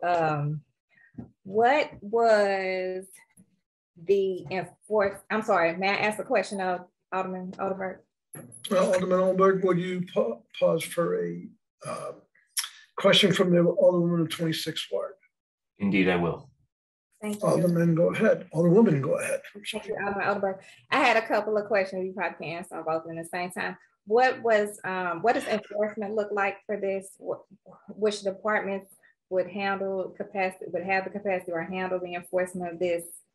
And is there anything on the books already? Is there any ordinances already that this kind of mirrors or goes against that you can think of offhand? I will say that someone brought up some other legislation. I know there was some legislation that I had heard at the state level that was going to go against intentional encampments. I don't think it made it out of committee, but if you know, do you know how this differs from any kind of ordinances or anything we have on the books now? And then what would enforcement look like? Yeah, no, it's a good question. And thank you, Alderman. The only thing I could find was there is a building code violation that I think probably is more tailored to fair, festival, or event tents. But there is a building code or requirement that any tent, regardless of size, requires a permit, and that's in the building code. The other things the closest two other things I could find that again are, I think, a nexus to the issue here we're grappling with are around fires, recreational fires in public rights of way and or parks is prohibited by ordinance. And the other one would be sort of the, lewd, indecent public urination, nudity, et cetera, that often or sometimes finds its way to encampments. So those were the only two ordinances I could find. Again, you'd have to write those very acts have to sort of be happening in real time for the police or any other city service operator to enforce or engage in that situation. Thank you. Thank you for answering that question. So again, I know you and I had a conversation about this. I will say that I'm encouraged by some of the comments of my colleagues. I am encouraged about the opening to continue the conversation, maybe have some amendments. I will say also that again, in my struggle with this, I reached out to the Department of Human Services, and I was encouraged by something they said, which was, and I wrote it down, that St. Louis is, has an achievable outcome for this issue, right? So it's not like we just can't, like can't see the forest from the tree. We can't see our way out of this. We have that. What we do have, they have that. We have good people in place now. I would say there's a resource issue and there's a pipeline issue. I will say that if we're really gonna address this problem and begin to fix it, we have to acknowledge it wholeheartedly and holistically and truthfully and honestly. And I'm glad that somebody brought up, I can't really remember if it was my colleague or one of the speakers, about permanent housing, because if permanent housing, that's what we want, right? That's what we want for them. That's what we want for our unhoused, and all these different cliches and names and things that people use at the end of the day. That's what we want for them, and that's what we want to work towards the goal for. So if this gets out of committee today, I definitely want to be part of the team that's working to make some changes to it, because again, I have confessed to you, I'm struggling with it. I do have problems with it. So I thank you for taking my questions and answering comments. I'll continue to listen because I'm sure some of our other colleagues will have comments too. And I appreciate I will say also that I know we're talking about who we hear from our constituents. I haven't heard from either side on this one. Not on this specific thing, now on criminalizing our housing things. I hear from that all the time. I hear about that all the time and how it's wrong. And they don't have to tell me that because I know it's wrong. But about putting an encampment in the area, no, I haven't heard about that. I haven't heard about saying either way, no, I don't want it, or yes, put it here. But I don't know, that might be an area issue. So I just, we all bring our own experiences, lived experiences to this table. And I'm glad that we all listen and respect each other's positions on things. But again, I want to continue to work with the entities that we have in place that I believe in to get to help this problem and to fix, really truthfully and honestly fix this problem. So thank you. Excuse me. And Alderman Stevenson, I'll get to you. We still got one more, which would be Alderman Page. It's the last one on the committee, and then we'll go off the committee. So Alderman Page, you're up. Yes, thank you, Mr. Chair. First and foremost, I have to take care of an important piece of business. I would like to commend you on your choice of shirt today. Thank you. Yeah, I have my Cardinal, I'm supporting the Cardinals. Thank you. Same here. Okay. On a serious note, I've heard a lot of really good dialogue, and I thoroughly respect those who chose to speak against Board Bill 14, but I also agree with a lot of the comments I heard from the members of the committee. So I will not repeat them in the interest of time. However, there are a couple of points I wanted to bring out. First and foremost, River de Pere is used as an example of a right-of-way. And I kind of wanted to make it real clear that River de Pere is not the only example. As we speak, I have encampments in recent times under the I-44 bridges. I also have encampments along the riverbank where the old President Casino used to be docked. So I have several of those. So I know this phenomenon well. On the other hand, we have in the fabulous Fifth Ward a number of services or service providers, including St. Patrick's Center, Sunshine Ministries, Biddle House, Hope House, Gateway 180, and a facility that I am 100% in favor of and have visited it multiple times, the Jefferson Spaces Tiny Homes Community at MLK and Jefferson. We in the Fifth Ward, we are attempting to do our part to support our unhoused citizens. Having said that, I want to bring you to a couple of other examples. one of which is the encampment that kind of incurred and grew on a city-owned parklet called Interco Plaza. And that was a homeless encampment, a tent encampment that went horribly wrong. It was allowed to exist until we had one critical shooting and one fatal shooting, not to mention any number of people who were clubbed to within an inch of their lives with Little League baseball bats, aluminum baseball bats. In addition to that, we had drug dealers, drug retailers lining Tucker Avenue in front of Interco Plaza, waiting their turn to service their customers. So that to me is an encampment on city property or public right-of-way that went horribly wrong. A very excellent alternative to Interco Plaza was called Camp Cole, and it was well run. It allowed people to pretty much live like they wanted to, with a roof over their heads, with staff available, 2 people per shift, 24/7, not wearing guns, not wearing badges, but to provide support.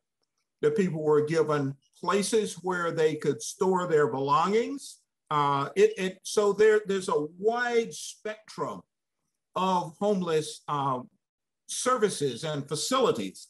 So with that, I'm going to say to the Alderman of the 16th that I will be voting in favor of Board Bill 14 today. Why?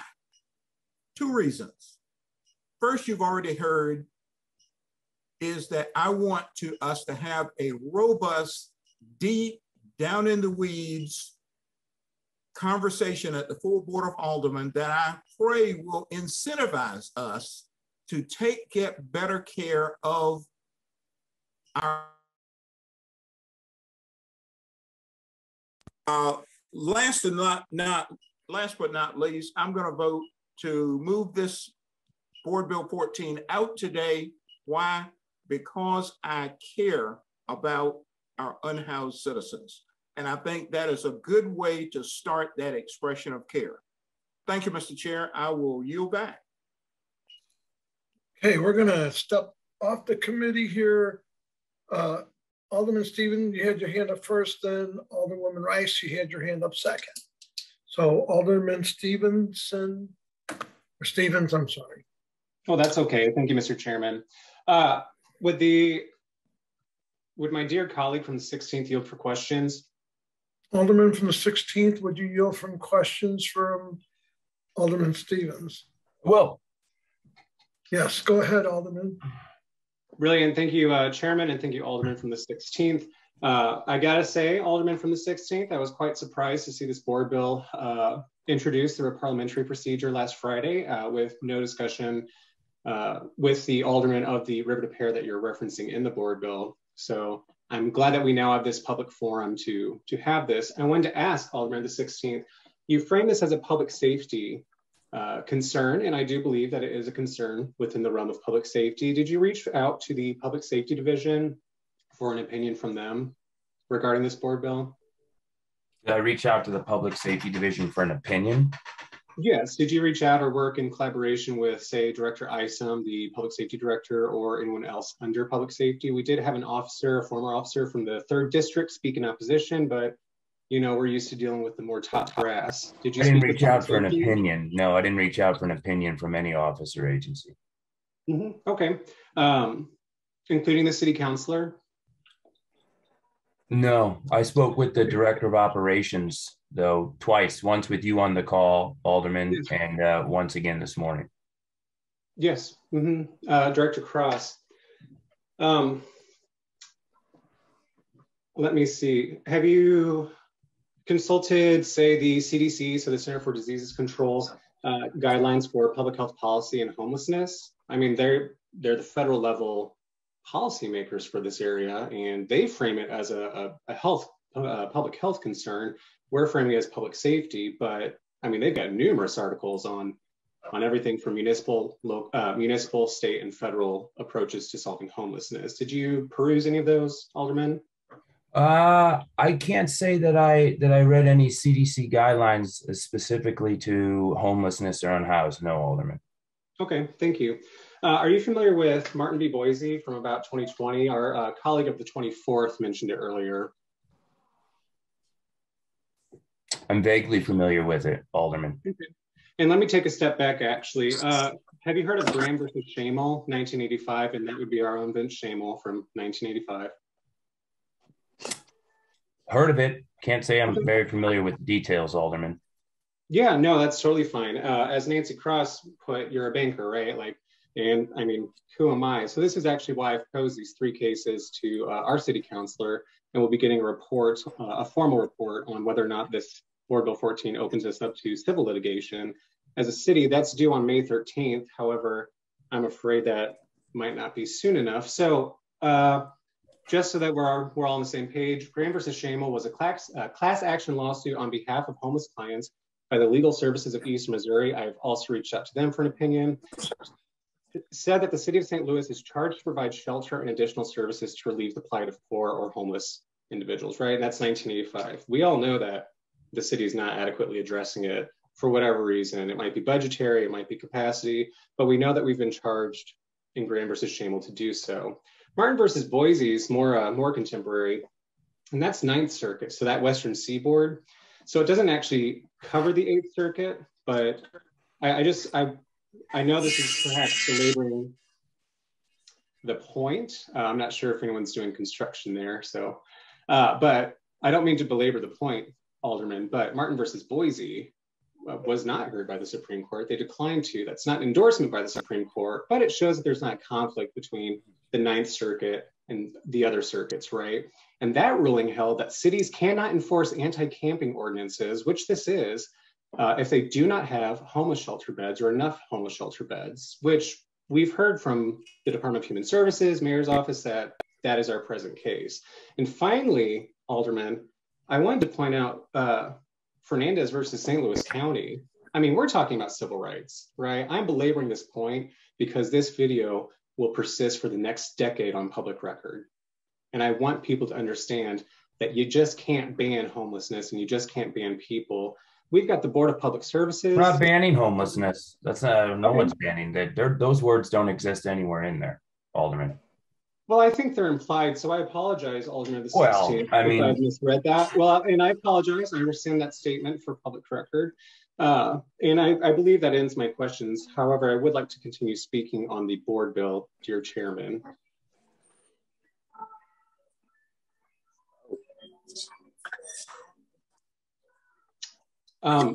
Chairman, I'm afraid that you might be— You're on mute, Alderman Vaccaro. You're on mute. I'm sorry. If you can hold it to a somewhat short time, I have no problem with that, because it's going to pass. I mean, I'm counting the votes as it goes. And, yes. And we're going to hear all this again on the floor. So, you know. Well, and Chairman, were I on the committee, I would ask that you all hold it in committee until we do hear from the city councilor who's currently working on a report. But I understand that I'm not on the committee and not entitled to such a request. So I just want to say that, I mean, we're referencing Maslow's hierarchy of needs, the need for shelter and safety. Maslow's hierarchy of needs is considered outdated for what it's worth, dear colleagues. If we are referencing it, we're saying that we want to support the homeless and then we want to ban tents. We're saying that, I mean, where does humanity end and where does it begin? Which is a big question this week, isn't it? Is it because they don't have roofs over their heads? I have been frustrated to no end since trying to work to address the River to Pear encampments since January. Alderman Oldenburg, you know this because I spoke this to you in that conversation with Nancy Cross in our text conversations where you did not mention this board bill whatsoever. In summation, dear Chairman, I want to say that this is putting the cart before the horse. Everyone in this committee has said that we need solutions, we need something. So why don't we work on that something? Why don't we work on that solution? Why don't we call in the mayor's office or the Department of Human Services, who I also solicited an opinion from and did not receive one, thus highlighting a communication issue between government branches. We're putting the cart before the horse. There are models in cities like St. Paul, Minnesota, where they've converted a convent, or Memphis, Tennessee, where they're, I believe, using an old hotel that we can follow. And in summation, dear colleagues, there, but for the grace of God, we go. And any of us could end up homeless.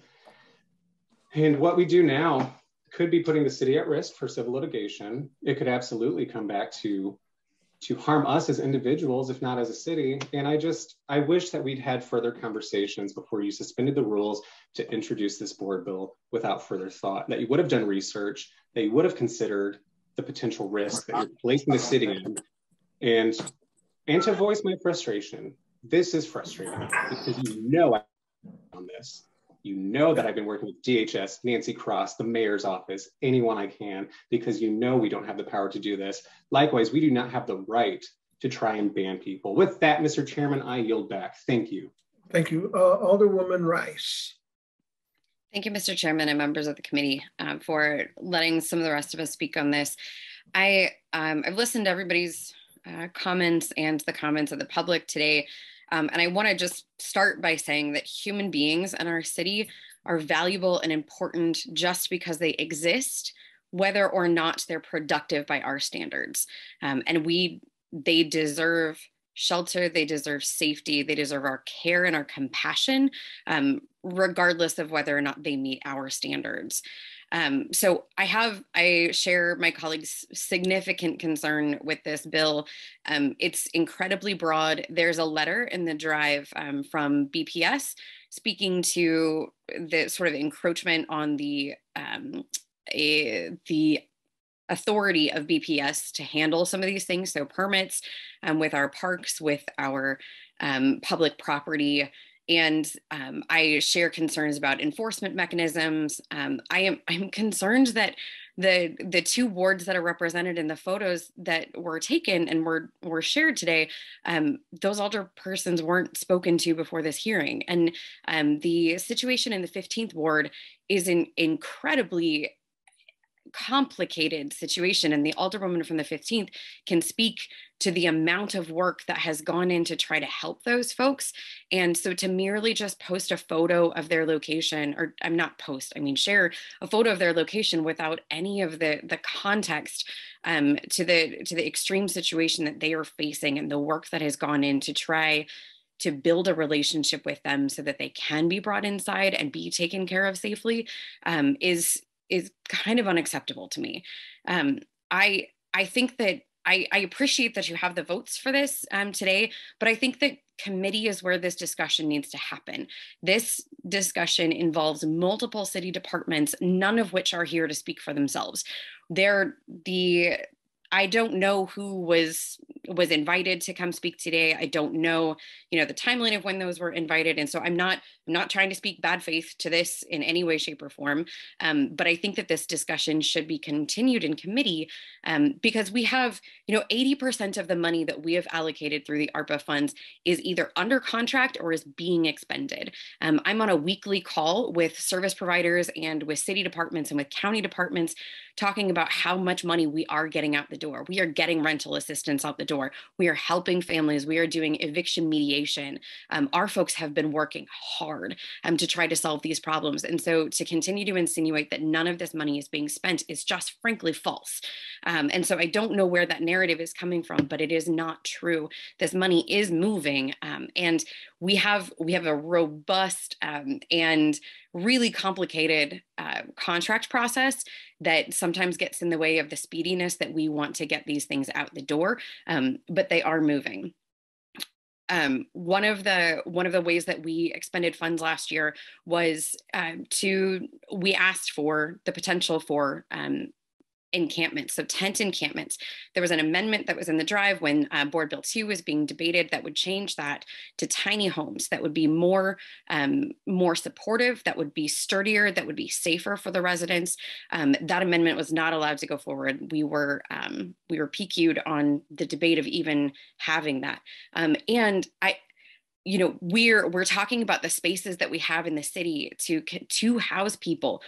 We need build housing, we need to continue to encourage people to have affordable housing. There was an affordable housing report card that was released this year on the city and county, and our city and county are 35,000 units short of affordable rental housing. And even more people are put in a position where they need that as evictions are stacking up. That report is available online, and I would encourage anyone on the committee to please take a look at that.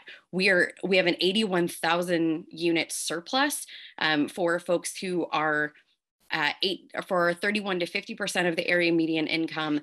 We have a 137,000 unit surplus for people making 51 to 80% of the area median income. And we have 174,000 unit surplus for people making 81 to 100% of the area median income.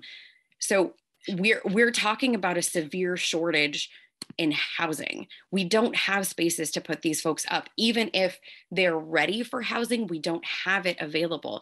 And so we need to be focusing funds on building and making the units that we have, continuing to stabilize those and make sure that they stay affordable. We can't force human beings to come inside. We cannot force them to live in one area or another.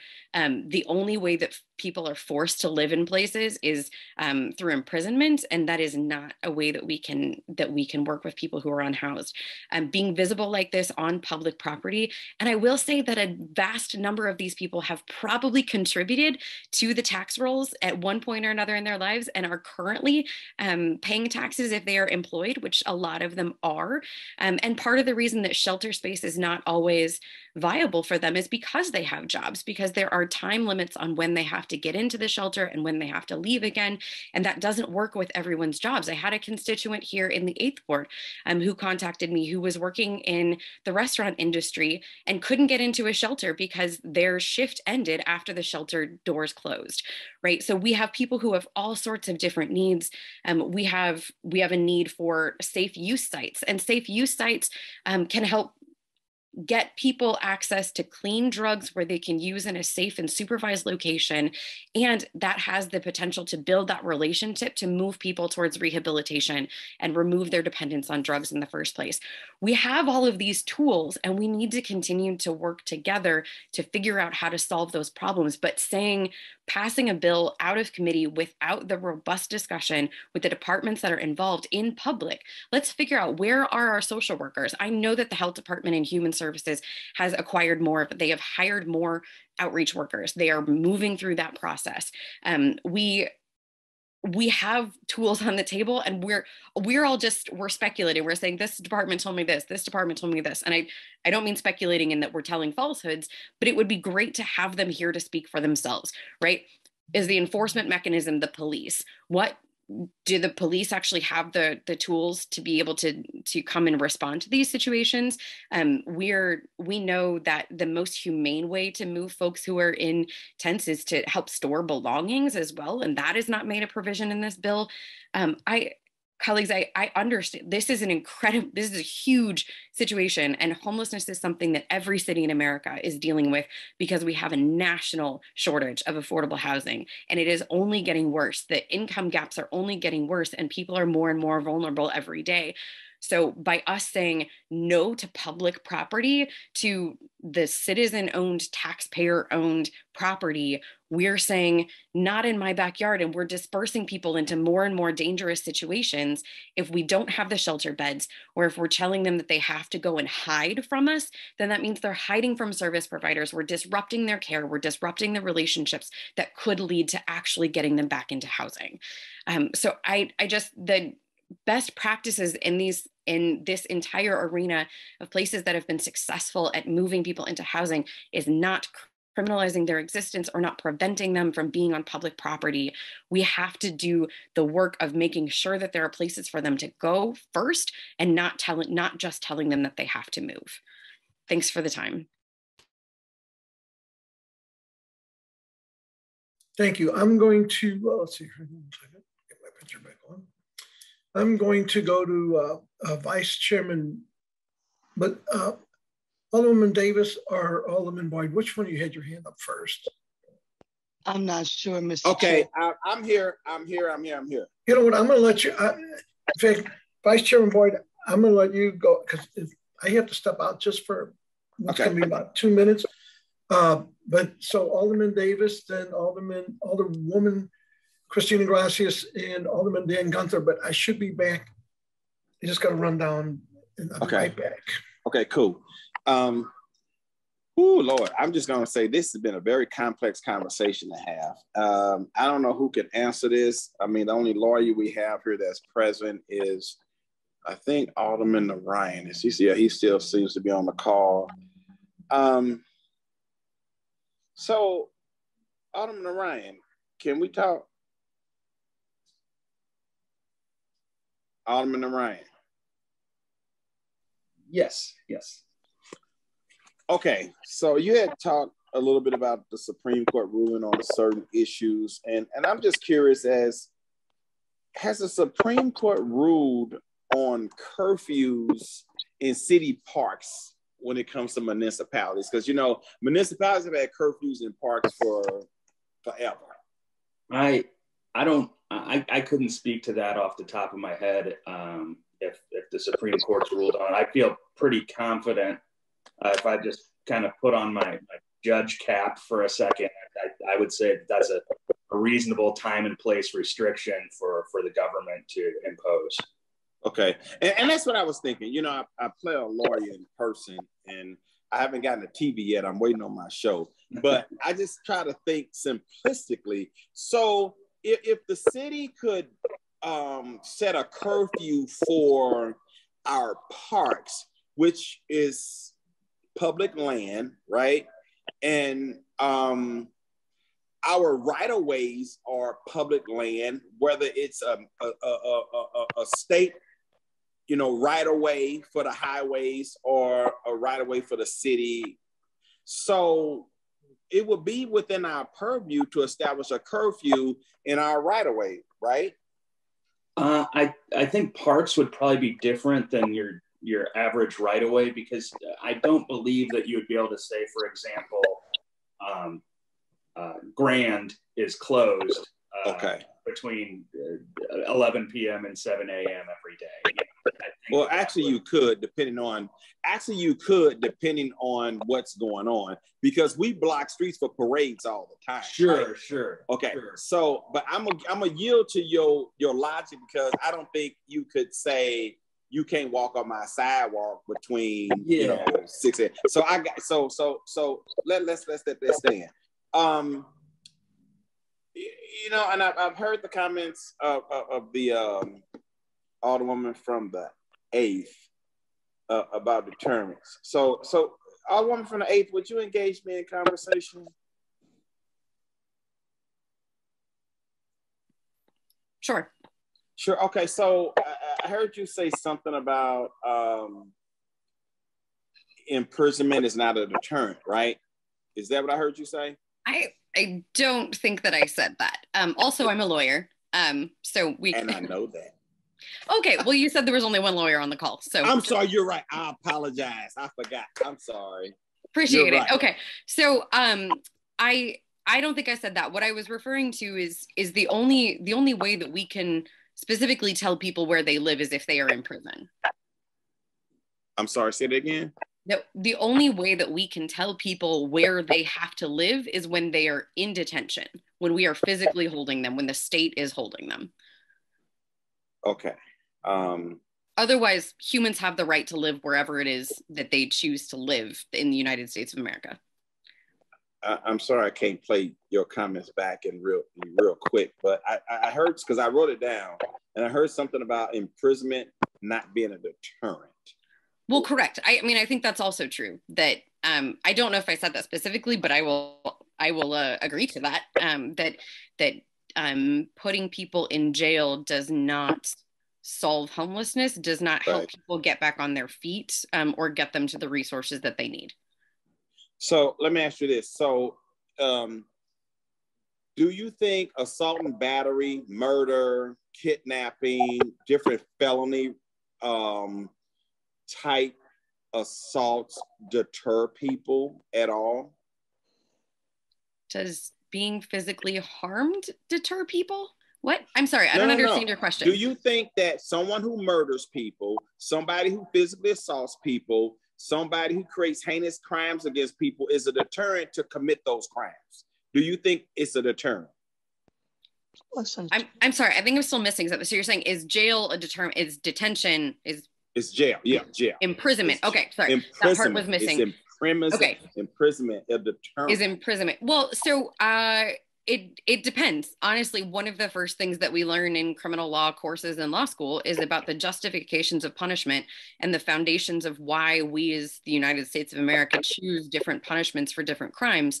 And that has evolved over the course of our country as to what we view imprisonment as actually trying to do. Is it a chance? Is it retribution? Is it a consequence of what someone has done? Is it a chance to rehabilitate?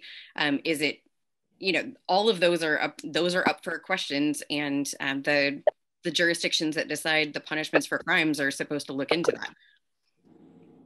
So as a lawyer, have you ever been a defense attorney? Out of fairness, I don't know what your practice. My practice was predominantly immigration law. Okay.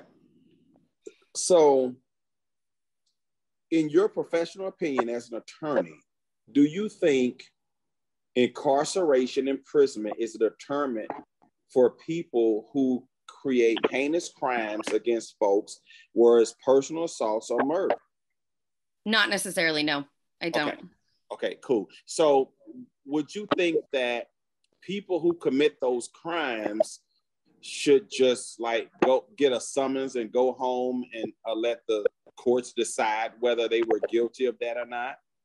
No, I don't think so. I think that there are a number of other models worldwide that help deal with people who commit violent crimes against other persons that actually work to solve that issue, to help heal people who are hurt or meet needs that are unmet that lead to those types of crimes. So I'm not saying that there shouldn't be consequences, but I don't think that imprisonment necessarily solves that issue.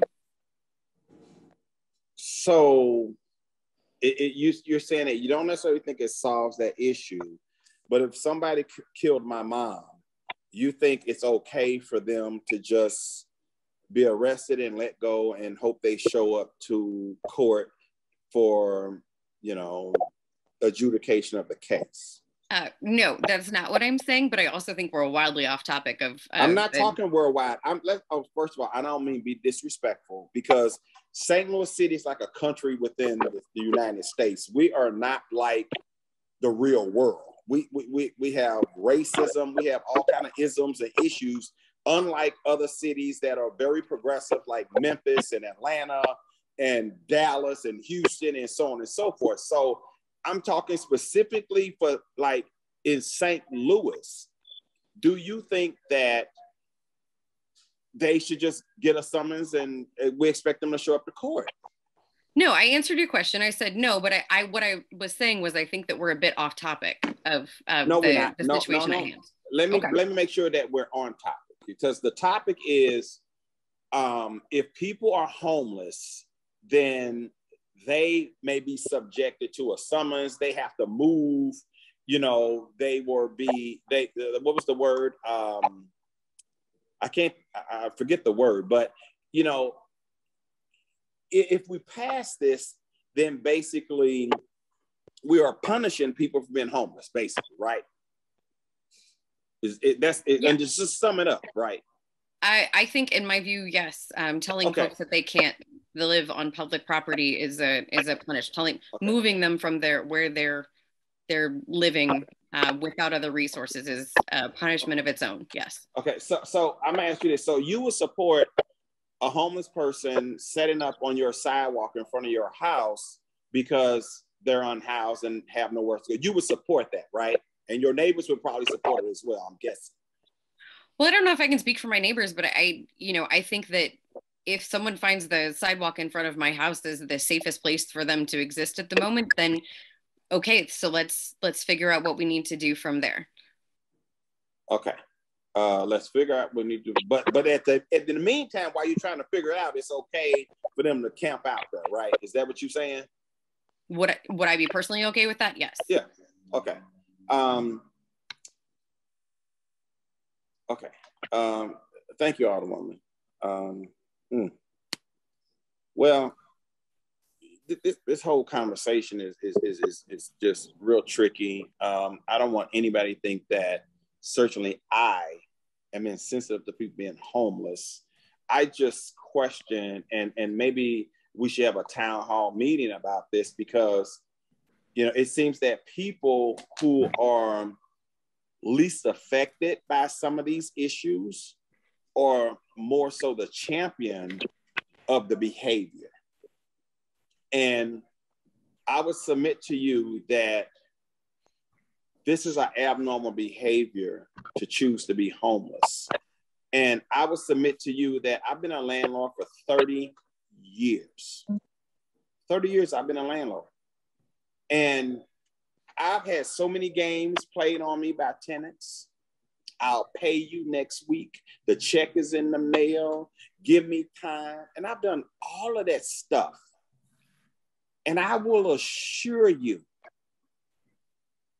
that not one tenant I've ever evicted, and I am probably owed over $50,000 in 30 years, over $50,000 I'm owed in past rent.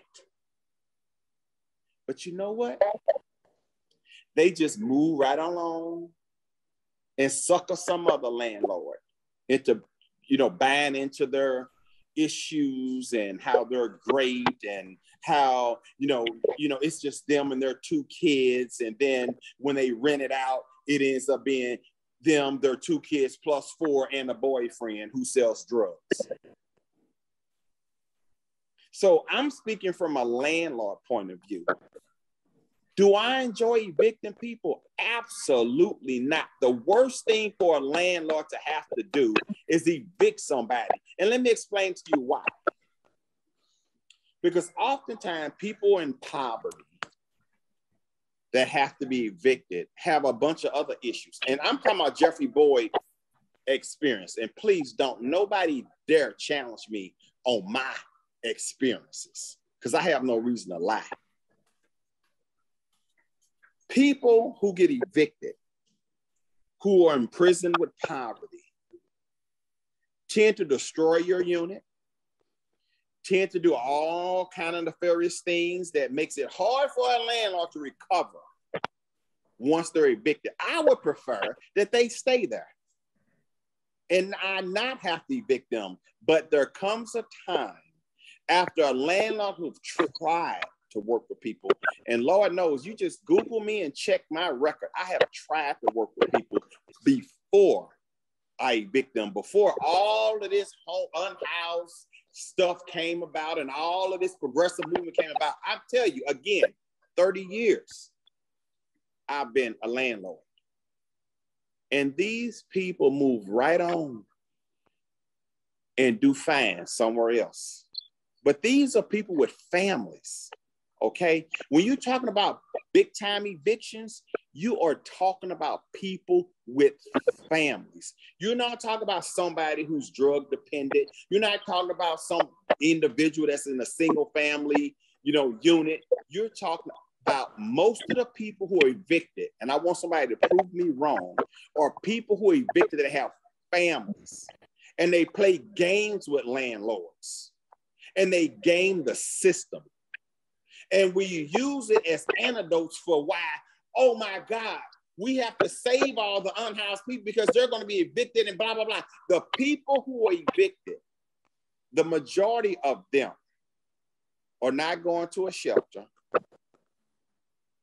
They've saved all that money that they have not paid the landlord because they working. I'm telling you my experience. They are currently working, but they didn't pay me money, okay? And then they decided that they're gonna move somewhere else. I've even had situations where I've agreed to say, let's cut the rent to 0 and start over. And you know what happened? All you people that think that the unhoused is landlords are punitive, they moved anyway. And I still had to pay $3,000, $4,000 to clean up the place that they destroyed. And took over a year for me to make money back. Okay, so I want us to stop taking 5% of people that have issues and making it seem like it's 100% of the people out there that are in distress, because that's just not true. And if it is true, Action St. Louis, Equal Opportunity Housing Council, all y'all, show me why it's true. When I say $50,000 over 30 years, I ain't talking about nickels. I'm talking about real dollars. I have compassion. I have affordable housing. When I heard Hillsville, they were paying $800 some for a 2-bedroom apartment and $1,000 some for a 3-bedroom apartment in a cesspool of a place to live, I could not believe it. Because the highest rent I've ever gotten, and it was on Section 8 for a 4-bedroom townhouse and 2 full bath, was $750 6 years ago.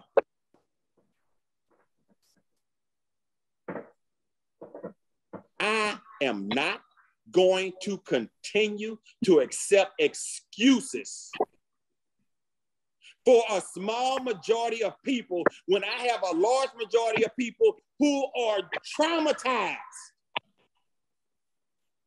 by some of the stuff that's going on in our communities with the unhoused. And if you want to make a difference, get with the mayor. Get with the mayor. Let's go ahead and allocate some ARPA funds and build some beautiful, nice facility that has all the resources as far as social workers, therapists, and whatever to support them. But the fact that we need to support people camping out in front of people's houses, camping out under viaducts, camping out in all these public spaces is unacceptable. You guys can make it political all you want to, but shame on you is what I have to say. We ain't helping these people. You do not help a crack addict by giving them crack. You do not help a heroin addict by giving them clean needles. You don't do it. It's got to take tough love from a community to get these people to help themselves. And as somebody said earlier, they almost got to hit rock bottom before they decide they really need help. In the meantime, what do the people that I represent have to deal with? Why can't they buy a house and have comfort and enjoyment? Why can I not live in an environment where there's peace? Why do they have to see all of this nefarious stuff going on because of drug activity? People like to talk about the root causes. Oh my God. If I haven't heard that in 19 years every year, my name ain't Jeffrey Linnell Bowen, Sr. We have not gotten to the root cause. Fentanyl is destroying our community. It's creating homelessness for people. What are we doing about the fentanyl epidemic? See, we got to get to the root cause. We cannot continue to just enable people. It's not right. And it's not right for the people that I represent. And I will never understand why we got to keep having this conversation until the alderwoman from the 8th Ward, the alderman from the 6th Ward, the alderman from the 15th Ward allow encampments in their parks. Please, I will vote no against this bill if you guarantee me that Fox Park, Tower Grove, Lafayette Park would be a place, a designated place for an encampment. I will vote no on this. But don't you dare think that the people that are for this are insensitive to people that are unhoused, because we deserve a quality of life too.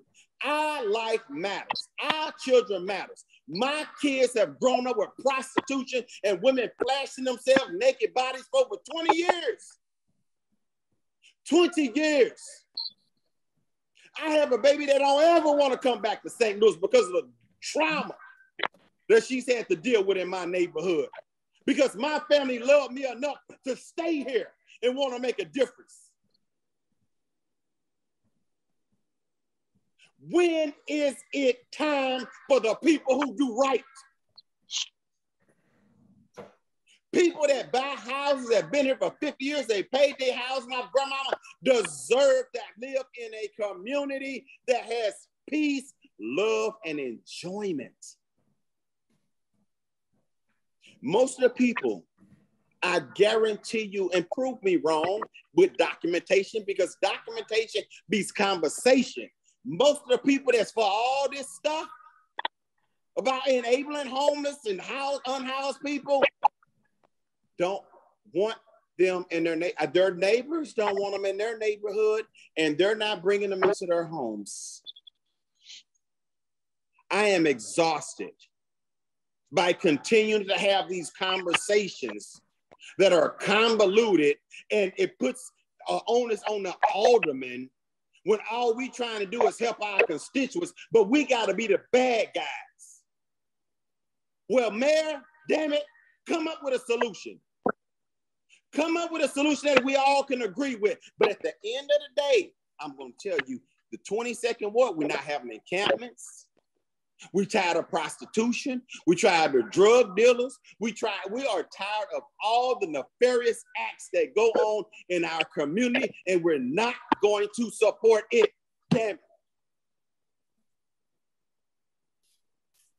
Mr. Chairman, I'm done. Thank you. And you know what? I agree with almost everything you said. And see, you need to move your ward, and I know this is going to get me in trouble. You need to move your ward into downtown, because apparently whatever they want, they get. I know we talked about the VROB stuff, and it was shot down. And apparently now it's an issue. It's going on downtown. Our police have been taken out of our neighborhood and brought downtown. But it's off subject. I'm sorry. Alderwoman Davis, you were next up on the list, and then I would think if we have Alderman Christina Grass is the only other one with her hand up, but for the time sake for the committee, we're either going to take a vote or not on this. We're either going to accept the motion if somebody makes it, and we'll move on. Alderman Davis, you're up. Thank you, Mr. Chairman and members of the committee and the public. You know, at the end of the day, what we have done in the last year is play games with people's quality of life. You see, this is not the first opportunity and/or execution of ARPA funds for this Board of Aldermen. On the first round of funds that came through with the previous mayor, we all sat down and came to conclusions with thorough discussions on the expenditures. But what was great about what happened was that all those departments did all their homework and research, came with solutions, and we discussed it as a Board of Aldermen, and it was easy for us to make a few changes on some things, but the money was spent expeditiously. People were serviced. And there was also, I don't know how many of you all remember, but we had discussions about the future because we knew COVID was here for a while. And so they worked very hard and left a blueprint to follow because they knew that more money was going to come and we had more situations that needed to be resolved. So what we've done in the last year and not providing services to people, I still say it's no excuse. And every time you want to try to play that legal game with me, you're doing the wrong thing. you're doing the wrong thing. Get all in your feelings and do all that talking. But at the end of the day, the people need to be served. We could have built tiny homes by now.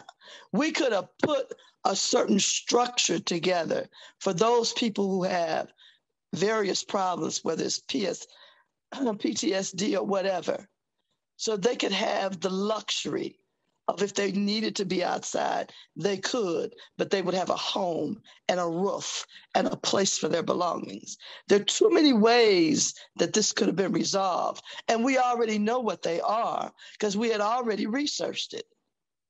And again, the people who are in charge of and these various department heads, they are brilliant individuals. They are prepared. They want to do their jobs, and they know how to execute. But to hold these funds up is just wrong. To complicate the expenditure of the funds is wrong. We've got minority contractors out here, out of work. They could frame the homes and build them in a week. In a week. For what we're asking for. There are other ways. We can order prefab. You drop it, you assemble it, and in 8 hours, you can move somebody in. We got too many remedies. This is nonsense. Absolute nonsense. And our community has had enough. And as I can gather from all the information and from listening to the people in the public, and paying attention to their comments on the news, the entire city is tired of this nonsense. So anywhere you go, whether it's north, south, west, downtown, because you know that Interco Plaza, I went there the day after that storm. Those people's belongings were blown blocks away. Their tents were destroyed. Some of them were harmed by the things that blew around and hit them. That's not the absolute only thing that we can do. And if we do it, it needs to be done in a very, very safe manner. So I'm tired of this. I'm tired of this political posturing that's going on, because at the end of the day, you are not servicing people. You are not. You're talking around and about them and holding up funds where they are not being serviced. And again, every last one of the people that came to speak today, they all spoke the truth. Every last one of them spoke the truth. But what they don't know and didn't understand is we don't spend the money. We allocated $18 million to be spent for homeless. And I tell you, it's a shame that we don't have a system in place, a multi-level system, because we have too many people with too many different situations that the world could look at and say, that's how it should be done. Because we have the brilliance sitting there. Those departments, the brilliance is there. The research has been done, and the people have spoken. Stop playing games. Mr. Chairman, we've got to pass this out today. Thank you. Alderwoman Howard, you're on the committee. You have your hand up. I'd like to call the question. Is there a second to this? Second. Second. It's a non-debatable motion. So this is a vote on whether or not we go straight to the closure of this. So either we continue to debate, you would vote no. If you say we're done with debate, we're moving on, then you would vote yes. Madam Clerk, please call the roll. Alderman Boyd. Aye. Alderwoman Davis. Aye. Alderwoman Howard. Aye. Alderwoman Spencer. Alderwoman Boyd. Aye. Alderman Bosley. Alderman Muhammad, Alderman Oldenburg, Aye. Alderman Ryan, No. Alderwoman Clark Hubbard,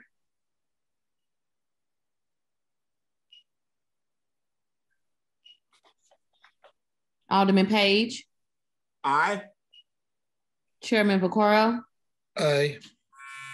Alderwoman Spencer, Alderman Bosley, Alderman Muhammad, Alderwoman Clark Hubbard. No. Is my stuff on yet? I had to switch. I'm sorry, Ms. Alderman Bosley, I didn't hear you. I'm present. Voted present. 7 aye votes, 2 voted no, and 1 voted present. Point of order. State your point of order. Point of order. What was the vote on Alderwoman Shameen Clark Hubbard? Because we didn't see her video. I know. I'm trying to get to my kids' bus stop. It was a no, but I can't. Well, the ayes have it. Even if you discount or not over, the ayes have it. So we move straight to the vote on this. Alderman Oldenburg, you're to close on this, and we go straight to the vote. Certainly. Thank you, Mr. Chairman, members of the Public Safety Committee. I think it's been said over and over again, there are 18 million, I think, solutions to this standing in front of various agencies and departments and for the mayor and her operations team to execute on. We heard from the Alderwoman from the 8th that much of that is spent and that contracts are flowing. I would love to see that detail.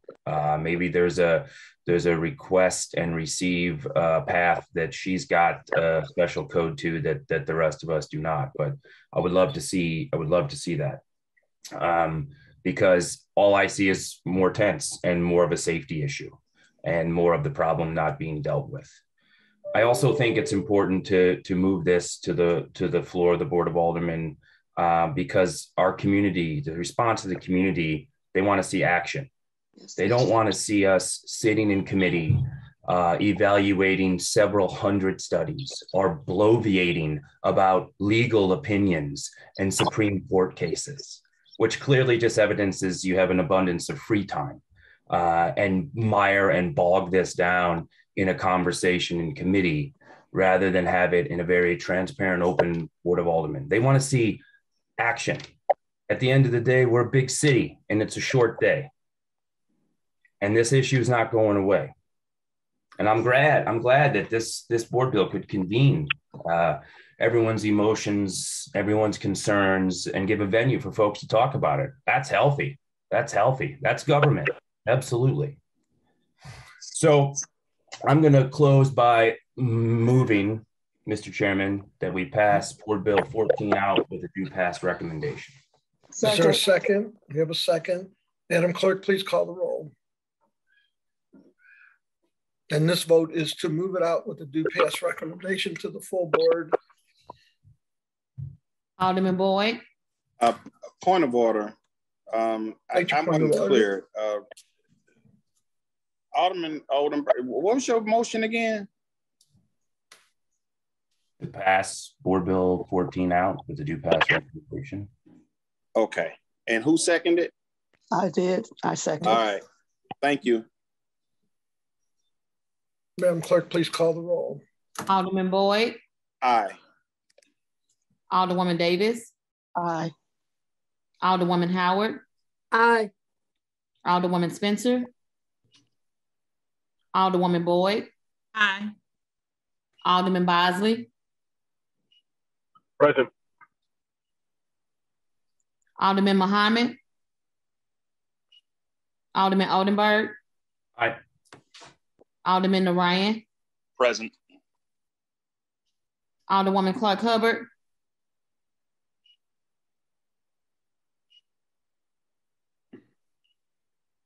Alderman Page. Aye. Chairman Vaccaro. Aye. 7 aye votes and 2 voted present. By your vote, you've passed board bill number 14 out with a due pass recommendation to the full board. And I haven't, the board bill's out and done. The committee members can stay or go. People not on the committee that feels like they still would like to make a statement, it's certainly, I won't end the meeting if anybody still wants to make a statement. The committee members that have to go, there's no other business in front of the committee, and I understand that. Is there anyone on or off the committee that has anything they'd like to say in closing to this? I see no hands up. Seeing no hands, then if someone wants to make a motion that we adjourn, we'll do that. Move for adjournment. Second. All in favor? Aye. Aye. We're adjourned, and they know we got a meeting coming up next week.